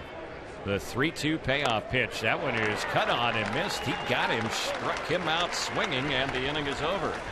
So they end up leaving that runner at third base. In the inning, no runs. The leadoff double by Ramirez. That was the only hit, and he is stranded at third. 6 left on the bases for Kansas City as we go to the bottom of the 5th inning. It's 6-4 Angels on the Angels Baseball Network and Fox Sports West.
Albert Pujols will lead off the Angels' 5th inning. Bottom of the 5th we go. 6-4 Halos First pitch on its way from O'Sullivan. It's in there for a strike. Soboba Casino, Southern California's premier gaming and entertainment hotspot. Soboba Casino voted loosest slots in the Inland Empire 4 years running. Soboba Casino, where winning is just the beginning. Here's the next pitch. That is inside. 1-1 the count. Well, this is the American League team that Albert Pujols has seen the most throughout his career due to the I-70 series to the Cardinals and the Royals year after year. Here's the 1-1. He drills a ball deep into center field. Going back is Kane, and he can't make the catch. The ball smacks off the wall. Pujols will easily get to second, and he is there with a double to dead center field. Well, he had been searching the last 3 days about that midway point with his timing, and this time you see that foot land early, and he really gets a hold of that fastball. It almost hits it out to straight up 420. I think when Albert hit that one, he thought he might have had a home run. So he is at second to start it off, the leadoff double, and Torrey Hunter will bat. Torrey has a walk. He's also grounded out.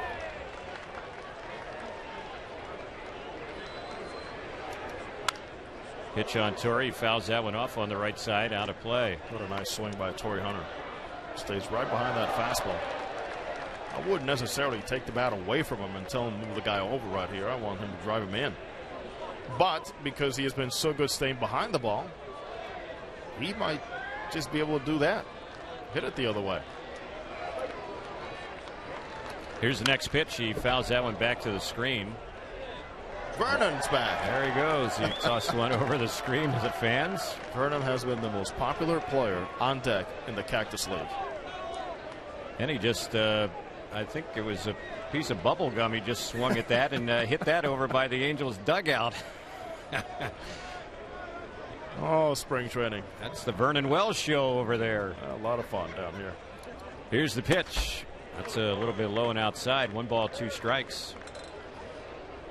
Yet to get the official attendance, but they are jam-packed here at Tempe Diablo Stadium on this Thursday for Angels baseball. Angels have been averaging over 8,400 fans per game here. 1-2 pitch and a swing and a miss. Fooled was Torrey. Struck him out swinging for the first out. That's the first strikeout for O'Sullivan, and Vernon Wells will be the batter. Sean O'Sullivan, former Angel, he had an outing late last May against the Texas Rangers where he pitched 5 2/3 innings. He gave up 15 hits, 10 runs, including 5 home runs in one start. Here's a bouncer on the left side, skips off the glove of Betancourt. Ball skips into left field. Being waved around is Pujols. He'll score from second on the RBI hit from Vernon Wells. It's 7-4 Angels. Now Vernon continues to be so friendly with the fans and continues to drive in runs here, being friendly to his teammates. That's 11 RBIs already for Vernon Wells here in spring training. This ball found the hole, found the gloves, but the gloves couldn't catch the ball. And the batter now will be Kendrys Morales for his third at bat. He's going to bat left-handed for the first time today. He's 1 for 2. He has a single. He got that his first time up today, back in the bottom of the second. He's also popped out to first. Here's the pitch. Morales takes that one outside. So Kendrys is going to be doing more spinning and twisting and torquing on that left ankle, so here's one at bat to keep an eye on. And he starts with the ankle turned in to begin with, and this has nothing to do with the injury. He's always hit like this. That's the back foot, and there's a bouncer just foul on the first base side. That was a line hugger, but just foul. Before that injury, Morales was just finding his way back, Terry, after a solid 2009 season. At the end of May, he already had 11 home runs. 1 ball, 1 strike. Next pitch, he takes that one. It's in there for a strike, so he's in the hole 1-2. The Angels have scored in 4 of the 5 innings today. A run in the first, 4 in the second. Didn't score in the third, scored a run in the fourth. One is on the board here in the fifth. Angels still trying to get more in the inning, leading 7-4. Here's the next pitch, and that's a liner that's going to skip through into center field. It's a base hit. Morales is 2 for 3. You're going to tell me Mike Socha's not going to be smiling about that? It'd be hard not to. To watch a guy that's been through so much come back and play like he has not skipped a beat. Yep. On the hit by Kendricks, the base runner Vernon Wells stopped at second, so runners at first and second. One out. Bobby Abreu will bat. He's had a double in the game. Every starter in the lineup has gotten on base safely, and 8 of the 9 have hits. Here's the pitch. That is low and in. Only Angel without a hit in this ball game is Torrey Hunter, although he has walked. He's been on base. 1 ball, no strikes to count on Abreu. It's a great opportunity for Bobby to get on the board here. He still has not driven in a run this spring. And he's got the righty up there now. O'Sullivan's pitch. That is a strike. Snap throw to second. Wells gets back to the bag.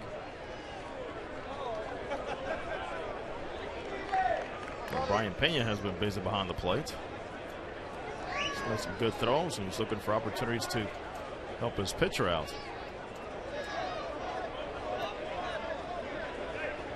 Infield at double play depth.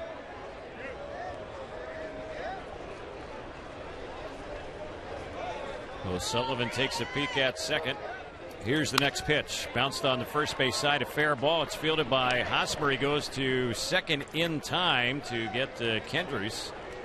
And that'll be the only play. No relay over to first base. So runners at the corners with 2 outs. And the batter will be Callaspo. Good range at first base by Eric Hosmer. Fielded the ball very deep, and he knows he has to get 1 out somehow, and it's not going to be at first base. Makes a solid throw to Escobar, who immediately looks to see on the inside back door, see how far Vernon Wells had turned around third base. Callaspo will bat. He's had a hit today. He's also scored a run. A hit means another run here with 2 outs. Runners at the corners. The pitch a little bit low for a ball. 1-0 the count. So O'Sullivan and Vin Mazzaro, 2 guys that they thought in the wintertime were going to be challenging for spots on the rotation. Right. Vin Mazzaro is way back there in the depth chart. A couple of pitchers they've acquired in recent years. Mazzaro used to be with the A's. Here's the next one, and it's chopped on the right side. Hosmer will field, flips to O'Sullivan. He easily beats Callaspo to the bag, and the inning ends on a 3-1 ground out. The Angels get a run. In the inning had 3 hits. No errors, and the Angels will end up leaving a couple runners on base. We move to the 6th inning here in Tempe. It's 7-4 Angels on the Angels Baseball Network and Fox Sports West.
As we get set for the 6th inning, the Angels bring in Scott Downs to take over for David Carpenter. There's a new left fielder in the ball game. Ryan Langerhans takes over for Bobby Abreu. Before we get the 6th underway, let's pause for station identification here on the Angels Baseball Network.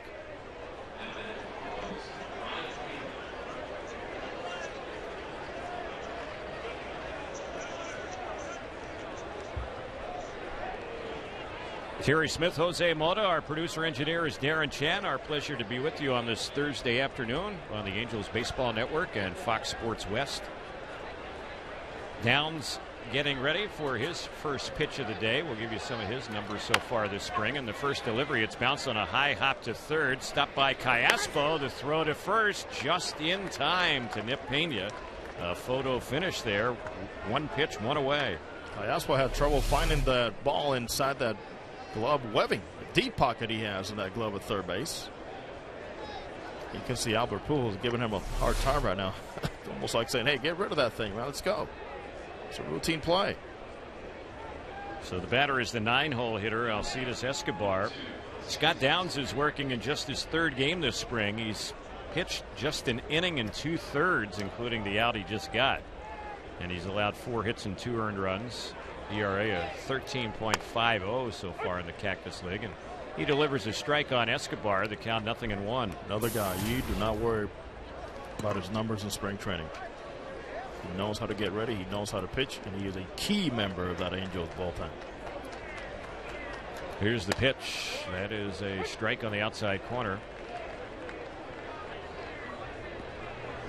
Escobar has a double. He's scored a run. He's also struck out. The Angels have 7 runs, 13 hits. Royals 4 runs, 9 hits. We're in the top of the 6th. 0-2 pitch. It's bounced softly on the right side. Gobbled up by Kendrick. His throw in plenty of time. A couple of ground outs. 2 are gone, and the batter will be Alex Gordon. Well, Terry, since Scott Downs is on the mound, how about those fans, if they're looking to entertain a group for the Kenny Chesney and Tim McGraw concert on July 14th, how about reserving a suite for your friends, family, or business associates? And there are a variety of suite locations and sizes available now. So for more information, again, Kenny Chesney, Tim McGraw, July 14th. Call 714-940-2094. Here's Gordon batting, and he takes that one for a strike. And I'm sure Scott Downs would like to be at that concert, but the problem is the Angels will be playing the Yankees that day at Yankee Stadium. A little too far. Yeah. But he'll be a good concert promoter, I'll tell you that. There you go.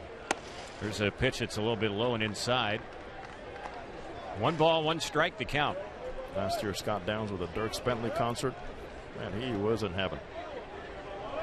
Old Kentucky. And his team? The KCA Wildcats, yep. Things looking pretty good right now. 1-1 pitch. Gordon taking that slow one there on the outside corner for a called strike. Oh, what a spinner. Great touch on that curveball there. When the Angels bat in the bottom of the 6th, Iannetta, Ibar, and Kendrick are the batters slated. 1-2 on Gordon. Lefty against lefty. Next pitch just missed inside. Twice Scott Downs shook off Chris Iannetta. Remember, they're getting to work here in limited time. And what Downs wanted was a fastball in. Iannetta kept calling for the breaking balls. 2-2.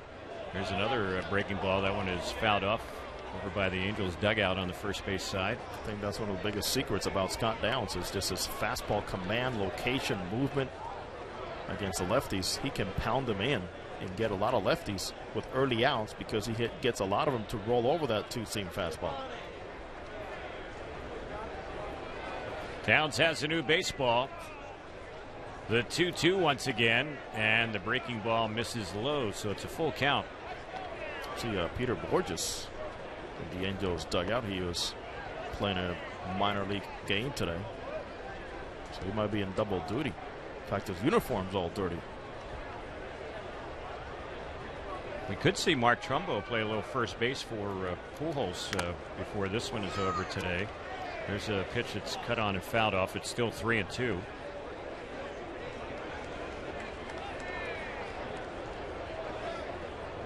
Trumbull has done a fine job at third base. There's been some growing pains, but overall, you know what? He's made plays. Let's just say he does not look lost out there. He's got a solid arm. Looks like he's going to be able to cover a lot of ground. Keeps getting better. 3-2 pitch. It swung on and missed. He got him, struck him out, and the inning is over. By far the best we've seen down so far here in limited action this spring. No runs, hits, or errors. Nobody left. They didn't get it out of the infield in the sixth. We're going to the bottom of the sixth inning. 7-4 Angels on the Angels Baseball Network and Fox Sports West.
We go to the bottom of the sixth inning. Peter Borges is going to pinch hit for Chris Iannetta, and he takes the first pitch. It's in there for a strike. Sean O'Sullivan still in there. He came in and got the final out in the fourth inning, worked in the fifth, and now working here in the sixth.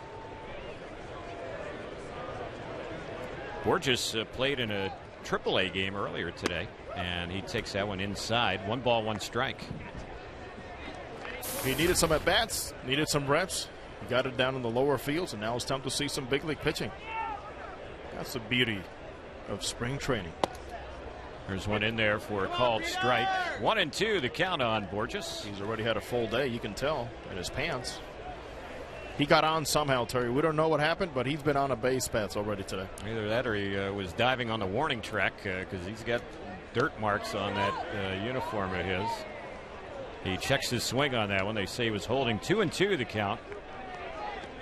Borges sitting 300 here in the Cactus League, 9 for 30. Yet to have a stolen base here in the Cactus League.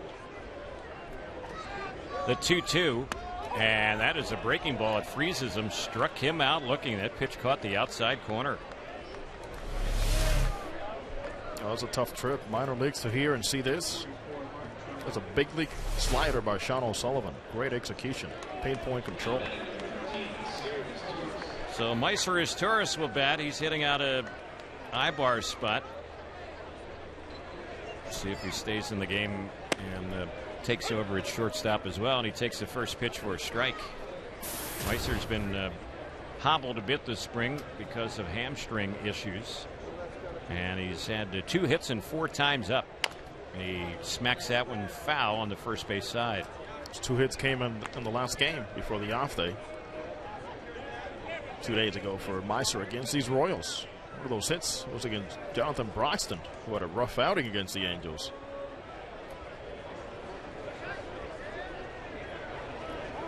Here's the 0-2. It's a poke into center field. Kane broke back, now comes in, and the ball drops in front of him. That'll be a blue pit. Lorenzo Cain in center field did not get a good read on that one, and as Torres has a one-out single, the Angels' 14th hit in the game. The leadoff spot is 4 for 4. 3 for Ibar, 1 for Torres. And now Trumbo is going to bat. He's going to hit out of Howie Kendrick's spot.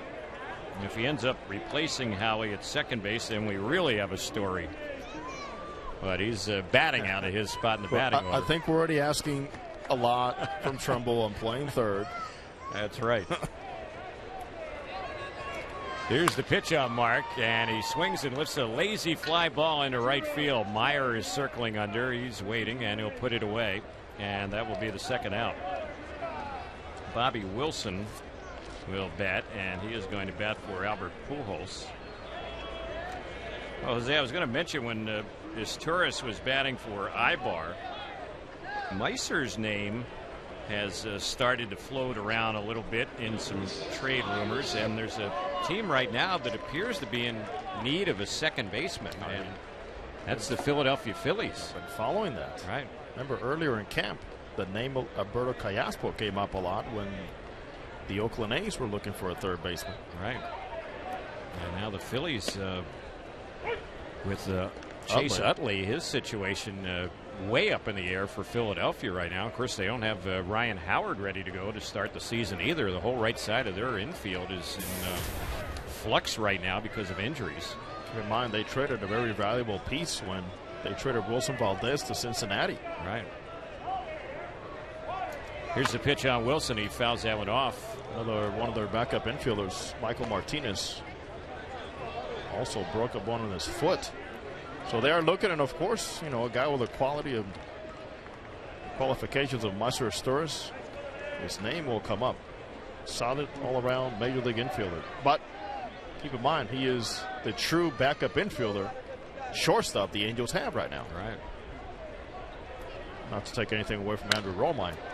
There's a fly ball lifted into right center field. Chasing his Cain. He has a beat on it. He'll make the catch in right center, medium right center, and that will end the inning. So Bobby Wilson is retired, and so are the Angels here in the bottom of the sixth. No runs, one hit, no errors, a runner left. Seventh inning coming up in Tempe. The Angels have a 7-4 lead on the Angels Baseball Network and Fox Sports West.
Angels with a lot of changes before we get the seventh underway. We'll run those down in just a moment. Fans, don't forget one of the most popular giveaways of the season is coming up on April the 7th. The Angels take on these Kansas City Royals, a day game at 1:05 at the Big A. All fans in attendance will receive a Big A fleece blanket. It's courtesy of State Farm. The purchase your tickets, visit the Angels Stadium ticket office or angels.com.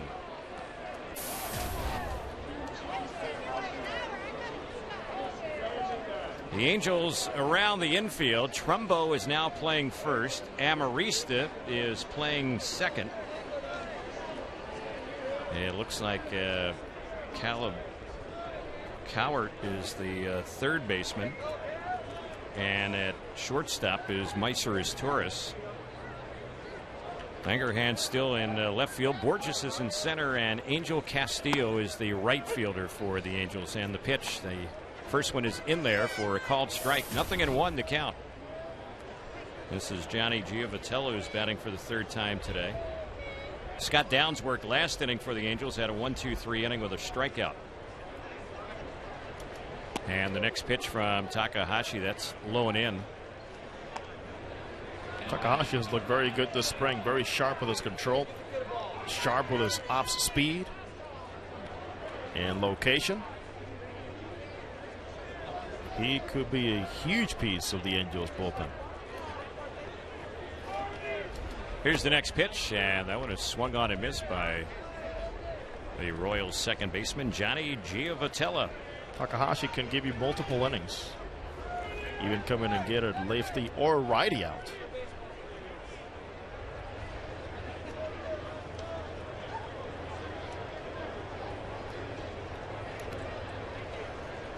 The left-hander set, the two-strike delivery, low and inside. And the other thing too that Mike Scioscia has told me is he gives you a different look from the bullpen. He's not that classic lefty coming in and throwing 90, 93 with a breaking ball. His specialty is to get guys to put the ball in play and swing through that changeup. Here's his next delivery on the 2-2, and this one is chopped foul over on the third base side. So the count holding, 2 balls, 2 strikes. And the beauty of having two lefties, Terry, especially in the AL West.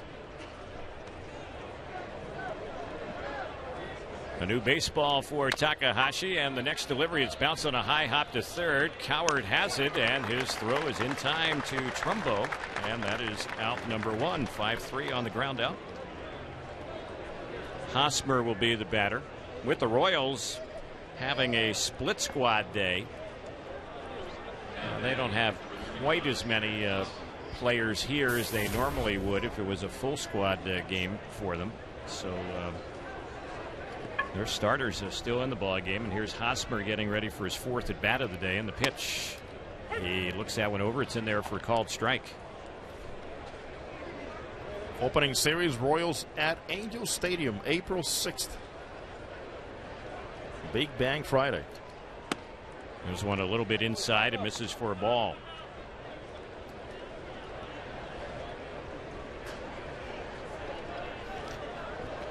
Lefty against lefty. Takahashi okays the sign from Wilson, delivers. There's a fly ball that's lifted on the left side. The third baseman Cowart back in shallow left field will make the grab on that one as Langerhans was coming in from his spot in left, but the third baseman makes the catch on that pop in shallow left. That's the second out. It's a beautiful play there by the youngster. So he comes into the game and the ball has found him twice, and he has been more than ready to make plays on the ground and on the air and out there where he is.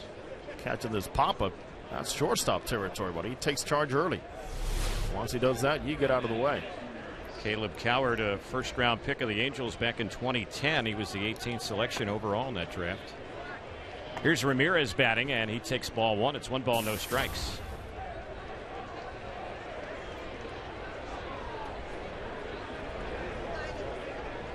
Takahashi's 1-0 delivery. And that one is high and away. It's 2 balls, no strikes. When the Angels bat in the bottom of the 7th inning, we'll have a lot of these new players stepping up. We'll see if Morales might bat third. He's scheduled to. He's had 3 at-bats today with 2 hits. The pitch grounded sharply to short. Is Torres playing there now? Has it. Throws to Trumbo over at first, and it's a 1-2-3 inning. The Royals go down quietly on 12 pitches here in the 7th. No runs, hits, or errors. Nobody left. We're headed to the bottom of the 7th. It's 7th inning stretch time here in Tempe. The Angels lead at 7-4 on the Angels Baseball Network and Fox Sports West.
A lot of changes for the Royals defensively as we go to the bottom of the 7th. At the plate for the Angels is Amarista, and he lines an 0-1 pitch into right field for a leadoff hit. So he didn't waste any time. His first at bat of the ball game, a sharply hit single into right. He's really hit the ball well this spring for the Angels. That makes Amarista 12 for 32.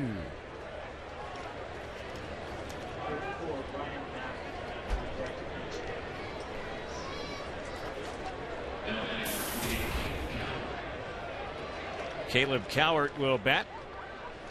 He'll swing from the left side against O'Sullivan, and there goes Amarista. The pitch is a strike. Throw down to second.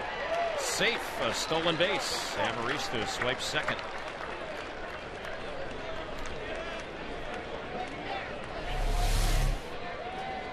So the Angels have been running today. They've had a few thrown out on the bases. That's the first stolen base of the game for the Angels today.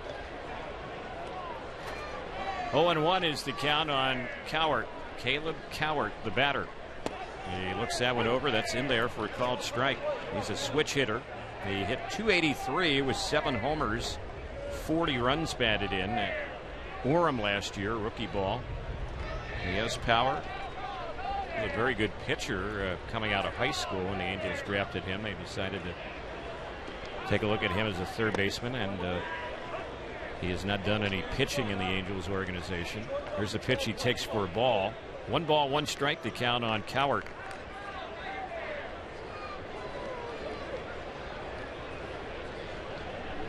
This is his first at bat this spring for the Angels.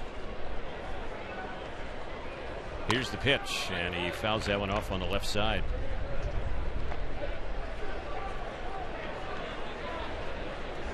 Some of the other new faces in the game for the Royals, they have Mario Lasone playing first base. Kurt Mertens is the new second baseman. Here's the 1-2 on Cowart. That one is low and outside. They also have a new left side of the infield as well. Anthony Saratelli is the third baseman, and Alex McClure is the shortstop.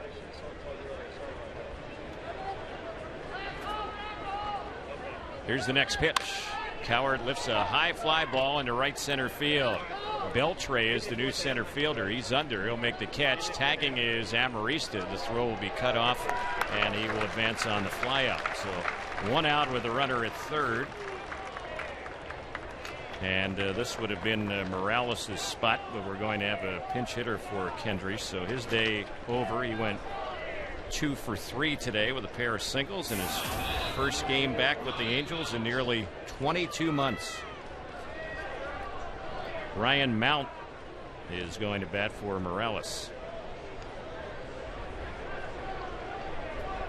They bring the infield in.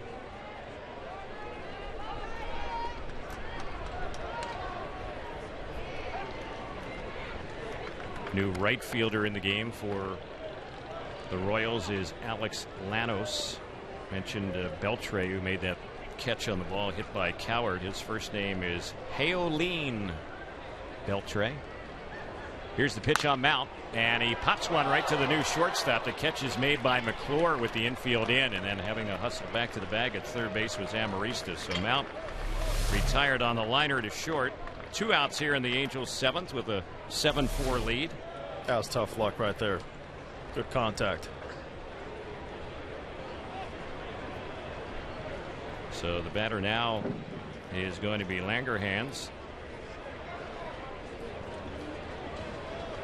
And looks like O'Sullivan's day is going to end. So they're going to make a pitching change here with 2 outs, and they'll bring in a left-hander, a lefty-lefty matchup. We have a break in the action, a pitching change here in the bottom of the 7th. When we get back, the Angels have a runner at third, 2 outs, leading 7-4 in the bottom of the 7th on the Angels Baseball Network and Fox Sports West.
New pitcher for Kansas City is left-hander Tommy Hotovy.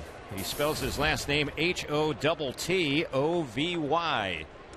And he faces Langerhans, who tries to bunt the first pitch and misses it for a strike. 0-1 the count. Lefty-lefty matchup. Hotovy is pitcher number 3 of the day for Kansas City.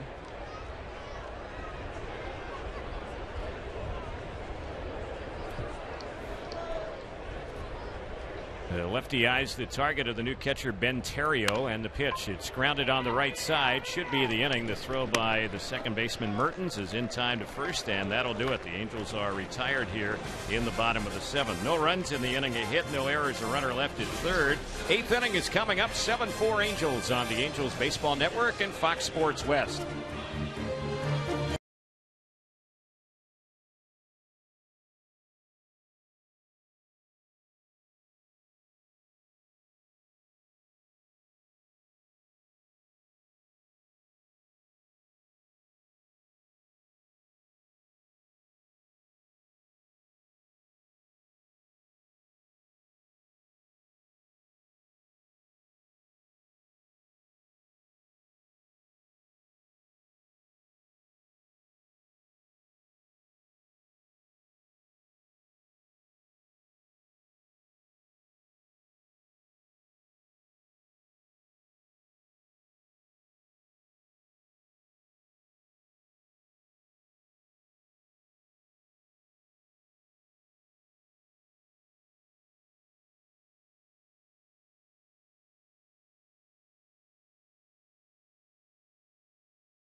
As we get things underway here in the 8th inning, the first batter up, Alex Llanos, lines one by the mound into center field. First ball swinging, so he's on with a hit against Takahashi.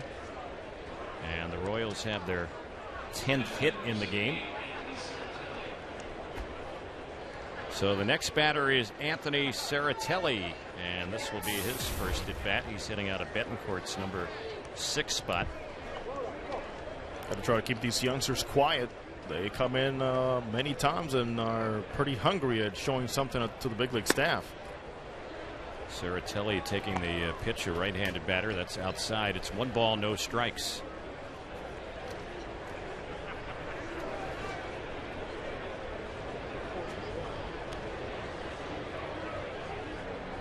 Takahashi delivers.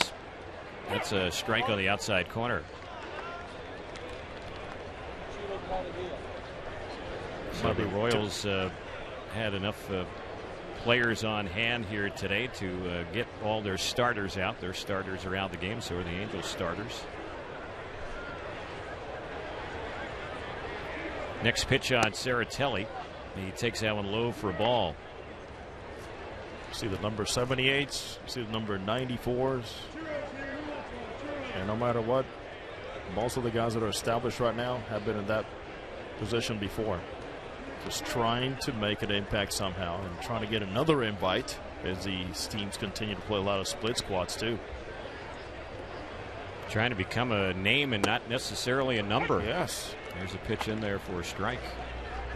2-2 on Serratelli. And there have been times when, you know, a kid gets called up to play a couple of games here and there, and eventually they find themselves making the big league team. It is very rare, but it has happened. Right. There's a toss over to first base. The runner gets back. Serratelli's had 4 at-bats for the Royals in Cactus League play with 1 hit. Oh, we've seen some players so far in camp for the Angels who we weren't all that familiar with, but they're now a name and not a number anymore. There's a bouncer. It's hit the shortest. Torres fields and throws to first and gets Saratelli. So he's retired on a 6-3 ground out. Llanos moves up to second base with 1 away. And it's a story, Terry, in so many spring trainings. You get here the first week and you're trying to match up the roster sheet and say, okay, let me put together the faces. But before you know it, they get some action, they start getting results, and people all across baseball start paying attention, especially scouts. There's scouts these games following and trying to find that one missing piece here and there to make another organization deeper. At the plate, Beltre, Heolin Beltre. First name is spelled Geulin, pronounced Heolin, and this is his first at bat this spring for the Royals. They brought him up from the minors to make their travel squad for this game. The pitch, he takes a big cut and misses that one. So the count even. It's 1 ball, 1 strike. So the reason you see Hale Lee with number 22 is because he's carrying on the number that he's been wearing in minor league camp.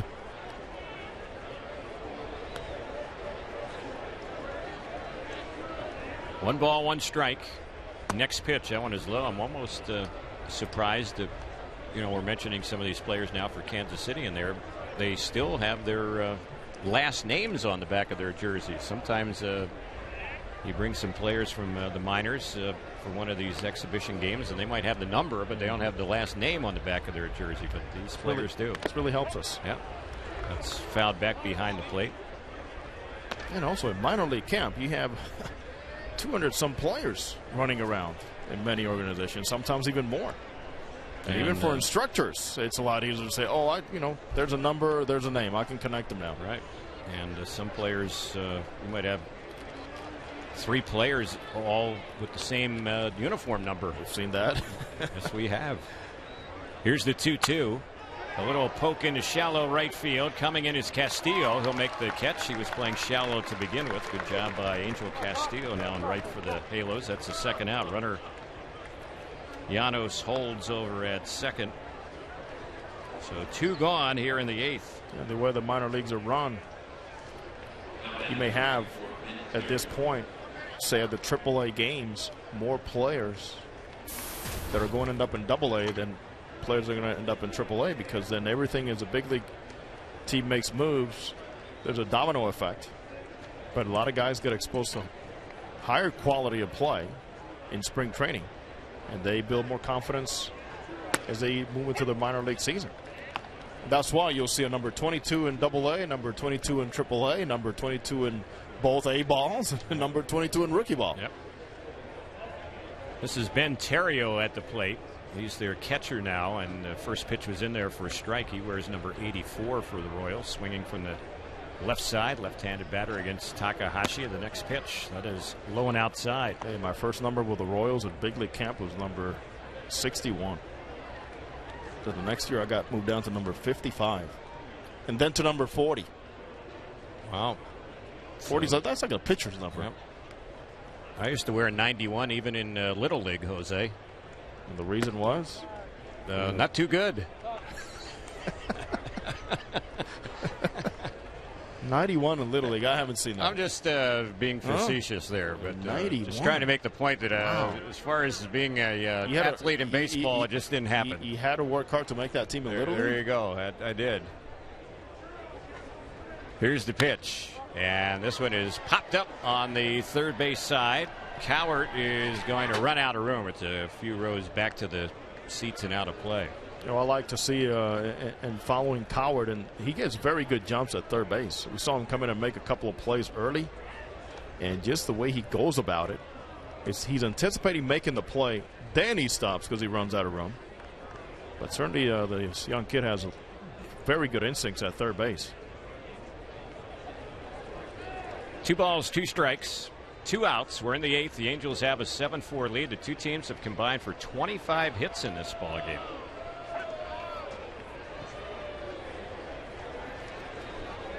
That's right. DC reminded me that Dennis Rodman wore number 91 all those years he was with the Chicago Bulls. That one I'm not going to ask you why. 2-2 pitch. I don't want to know. That one's low. It skips between the legs of Bobby Wilson. That ball goes back behind the batter's circle. So moving over to third base on it will be Llanos. See how they score that one. The attendance today, another sellout. And it is the 7th one the Angels have had this spring. 9,589, 95-89 the attendance here today. The runner at third. Llanos advancing there on a pass ball on Bobby Wilson. And the next delivery, this one is fouled off, backing out of play on the left side.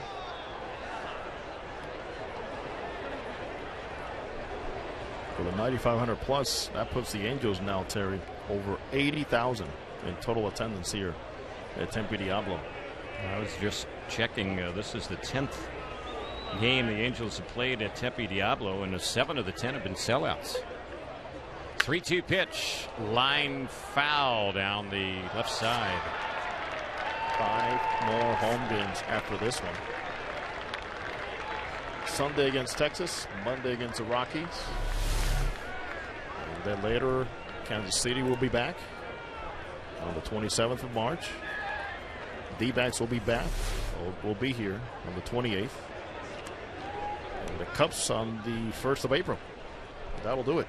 3-2 delivery. It's swung on and missed. Terrio is down, and so are the Royals here in the top of the 8th. They got the leadoff hit, but that was it. No runs, 1 hit, no errors, and a runner left at third. Bottom of the 8th is coming up here in Tempe. It's 7-4 Angels on the Angels Baseball Network and Fox Sports West.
Fans, Welk Resorts and Angels Radio AM 830 have teamed up to bring you the official AM 830 fan club. Get AM 830 event and team news and updates all season long. Log on to am830fanclub.com. That's am830fanclub.com.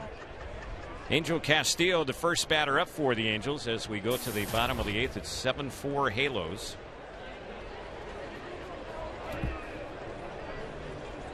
Tommy Hotovy on the hill delivers, and that one is low and away. 1 ball, and now 2 balls, no strikes to count. Angel Castillo, we saw him a lot last spring, but did not have a good year. Only 6 home runs and 24 RBIs in 110 games between AA and AAA. And there he swings and misses a pitch. He's yet to have a hit for the Angels this spring. This is only his second at bat. He's 0 for 1. Castillo walked 25 times and struck out 109 times last year in 110 games. Here's the 2-1 pitch in there for a called strike. Want to remind you of the University of Michigan's Ross School of Business, now offering their exclusive MBA in L.A. Here's the 2-2. Skied in the air down the left side.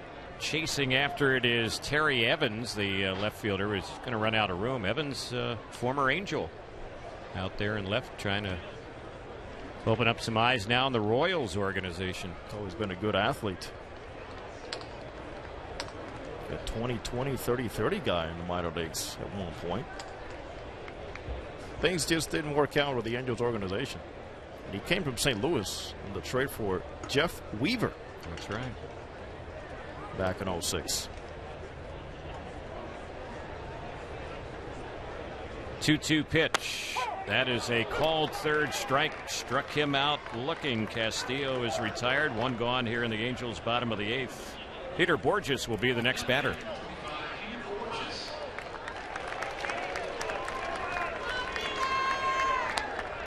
Borges, since coming in 0 for 1, he took a called third strike, batting in the bottom of the 6th inning.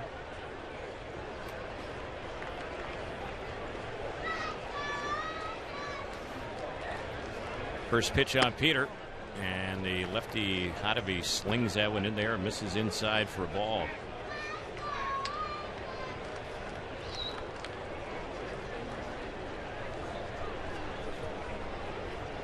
Here comes the 1-0. A little bit outside. 2 balls, no strikes to count. Borges was one of the best Angels hitters when facing Southpaws last year. In fact, Terry Borges was a .300 hitter at home. Something was pretty rare around the Halos last year. So they make some great plays defensively in center field at the Big A as well. Yeah, you like the territory back there and also the territory around home plate. Angels were a better offensive ball club away from the Big A.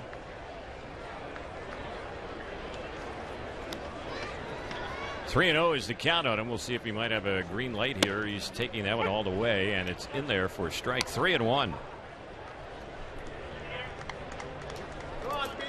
Tommy Hottovy, a non-roster invitee with the Royals. Their pitcher working in his 2nd inning of relief. Here's the next pitch on Borges. He smacks one down to third. Ceratelli has it. His throw over to the first baseman, Wesson, is in time, and that's the 2nd out. 2 up, 2 away. Meiser Torres will bat. He'll swing from the right side against the lefty. Don't forget, tomorrow the Angels with a pair of games. Both of them will be away from Tempe. One against Milwaukee. That'll be in Maryvale. The other game will be in Goodyear against Cleveland. We'll have the Angels-Brewers game for you tomorrow. That's a good-looking pitching matchup with Dan Herron slated to go for the Halos against Milwaukee's Zach Greinke. First one on Meiser in there. Angels will be in action against Texas on Saturday and against Texas on Sunday as well. Back-to-back games against the Rangers. The two teams haven't faced each other all spring, but they'll collide over the weekend. 1 ball, 1 strike, the count on Meiser Torres. 7-4 Angels here in the bottom of the 8th. Here's the next pitch. That's a called strike on the outside corner.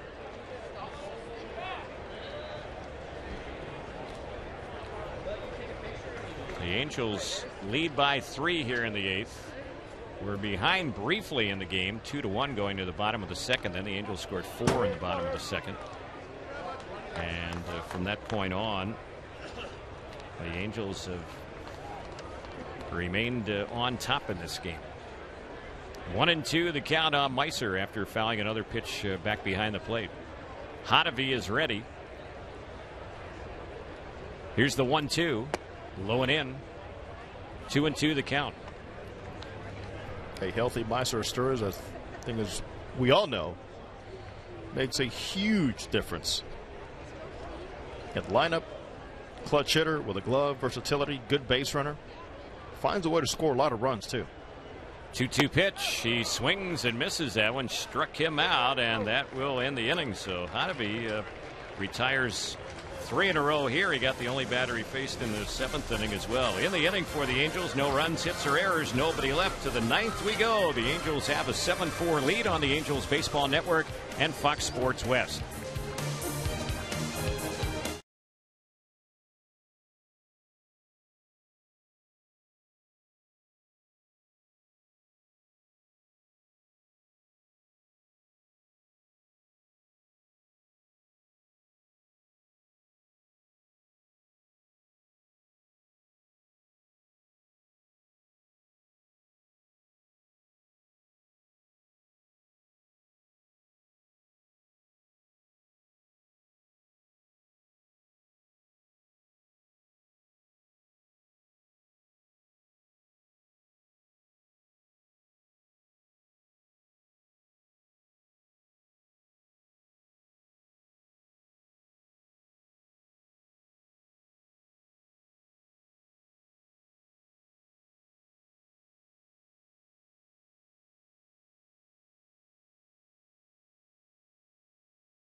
Fans, now's the perfect time to reserve a suite rental for the upcoming Angels season. Suites offer 12 to 36 guests the opportunity to enjoy a game in an intimate, private, and luxurious atmosphere. Suite rentals now offer all-inclusive food and non-alcoholic beverages. To reserve your suite, call 888-796-HALO or visit angels.com/suites.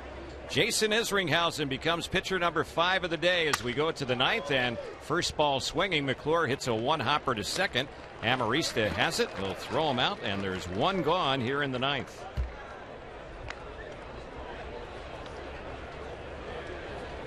So the top of the batting order now, and this is Terry Evans. He's hitting out of Alex Gordon's leadoff spot. He replaced him in left field as well.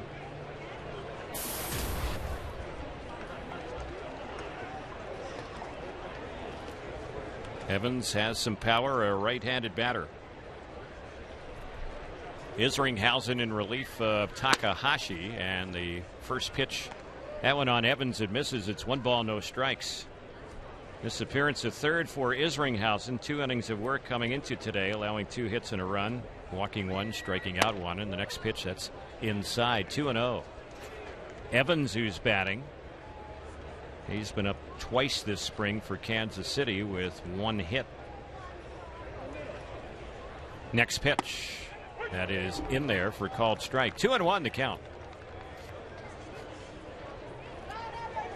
Takahashi, who pitched in the 7th and 8th for the Angels, retired 6 of the 7 that he faced. He gave up 1 hit, no runs, didn't walk, and he struck out 1. Here's the next pitch, and Evans pops it back foul behind the plate. Jose is headed downstairs. He'll visit with Angels manager Mike Scioscia after the ball game. That'll be on the Angels Baseball Network and Fox Sports West. And then we'll continue with our coverage on the Angels Baseball Network. Recapping the ball game, Jose and Tim Salmon will be on Fox Sports West after the game. The pitch lifted in the air into right field. Routine play for Castillo in medium right. He makes the grab, and the Royals are down to their final out in today's ball game.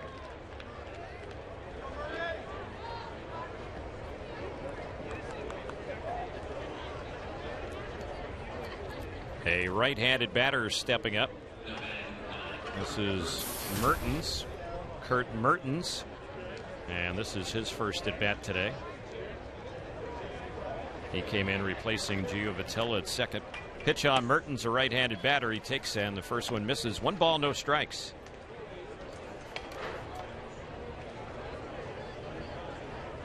Mertens up from minor league camp, his first at bat with the Royals this spring, and he fouls that one back over where the Angels coaching staff is seated outside the dugout, kind of right behind the Angel on deck circle here in Tempe. 1 ball, 1 strike on Kurt Mertens.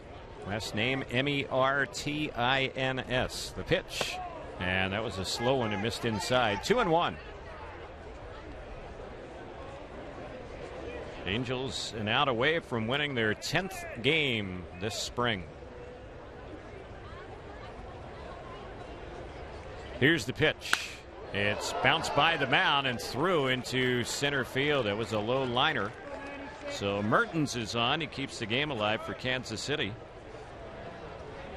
A 2-out hit here in the 9th. The Royals have had 11 hits in the game. The two teams have combined for 26 hits today.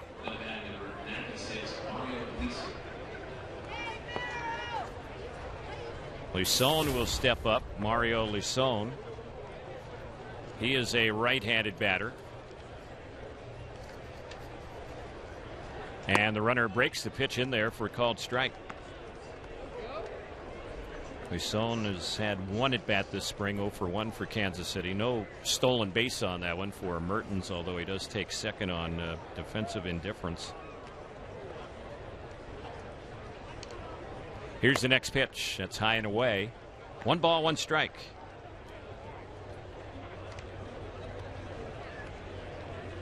Lisson is hitting out of Hosmer's spot. Their starting first baseman. He went 1 for 4 today. The 1-1 pitch on the outside corner, a called strike, and now the Royals are down to their final strike in the game.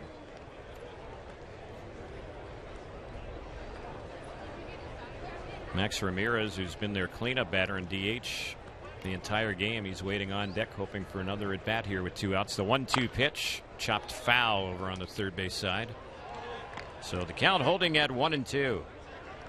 Fans, the ultimate fan experience is back on Sunday, April the 22nd. The Angels will host Fan Fest at the Big A. All fans in attendance will have the chance to meet select 2012 Angels, take a photo with the Rally Monkey, listen to live music, and conclude the day watching the Angels and Orioles at 12:35. For more info and to purchase tickets, visit angels.com/fanfest. 1-2 pitch, low and outside. Good block by Bobby Wilson. 2-2 the count. Certainly one of the highlights today for the Angels, the return of Kendrys Morales in the Angel lineup for the first time in nearly 22 months. And all he did today was get hits in 2 of his 3 times up, pair of singles. He also scored a run. He was 2 for 3. The 2-2, swing and a miss, and the ball game is over. Struck him out. Here in the 9th, no runs, 1 hit, no errors, and 1 runner left on base. The Angels come away with the 7-4 victory today over the Kansas City Royals. And with the victory now, the Angels go to 10-8 along with 1 tie this spring, and the Royals drop their 8th game here in the Cactus League. Their record is 11-8.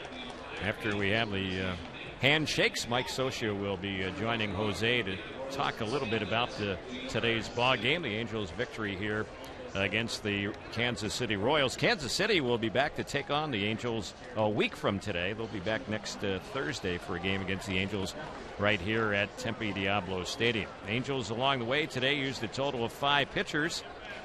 Jared Weaver gave up all 4 runs to the Royals in 4 2/3 innings. The bullpen was terrific today.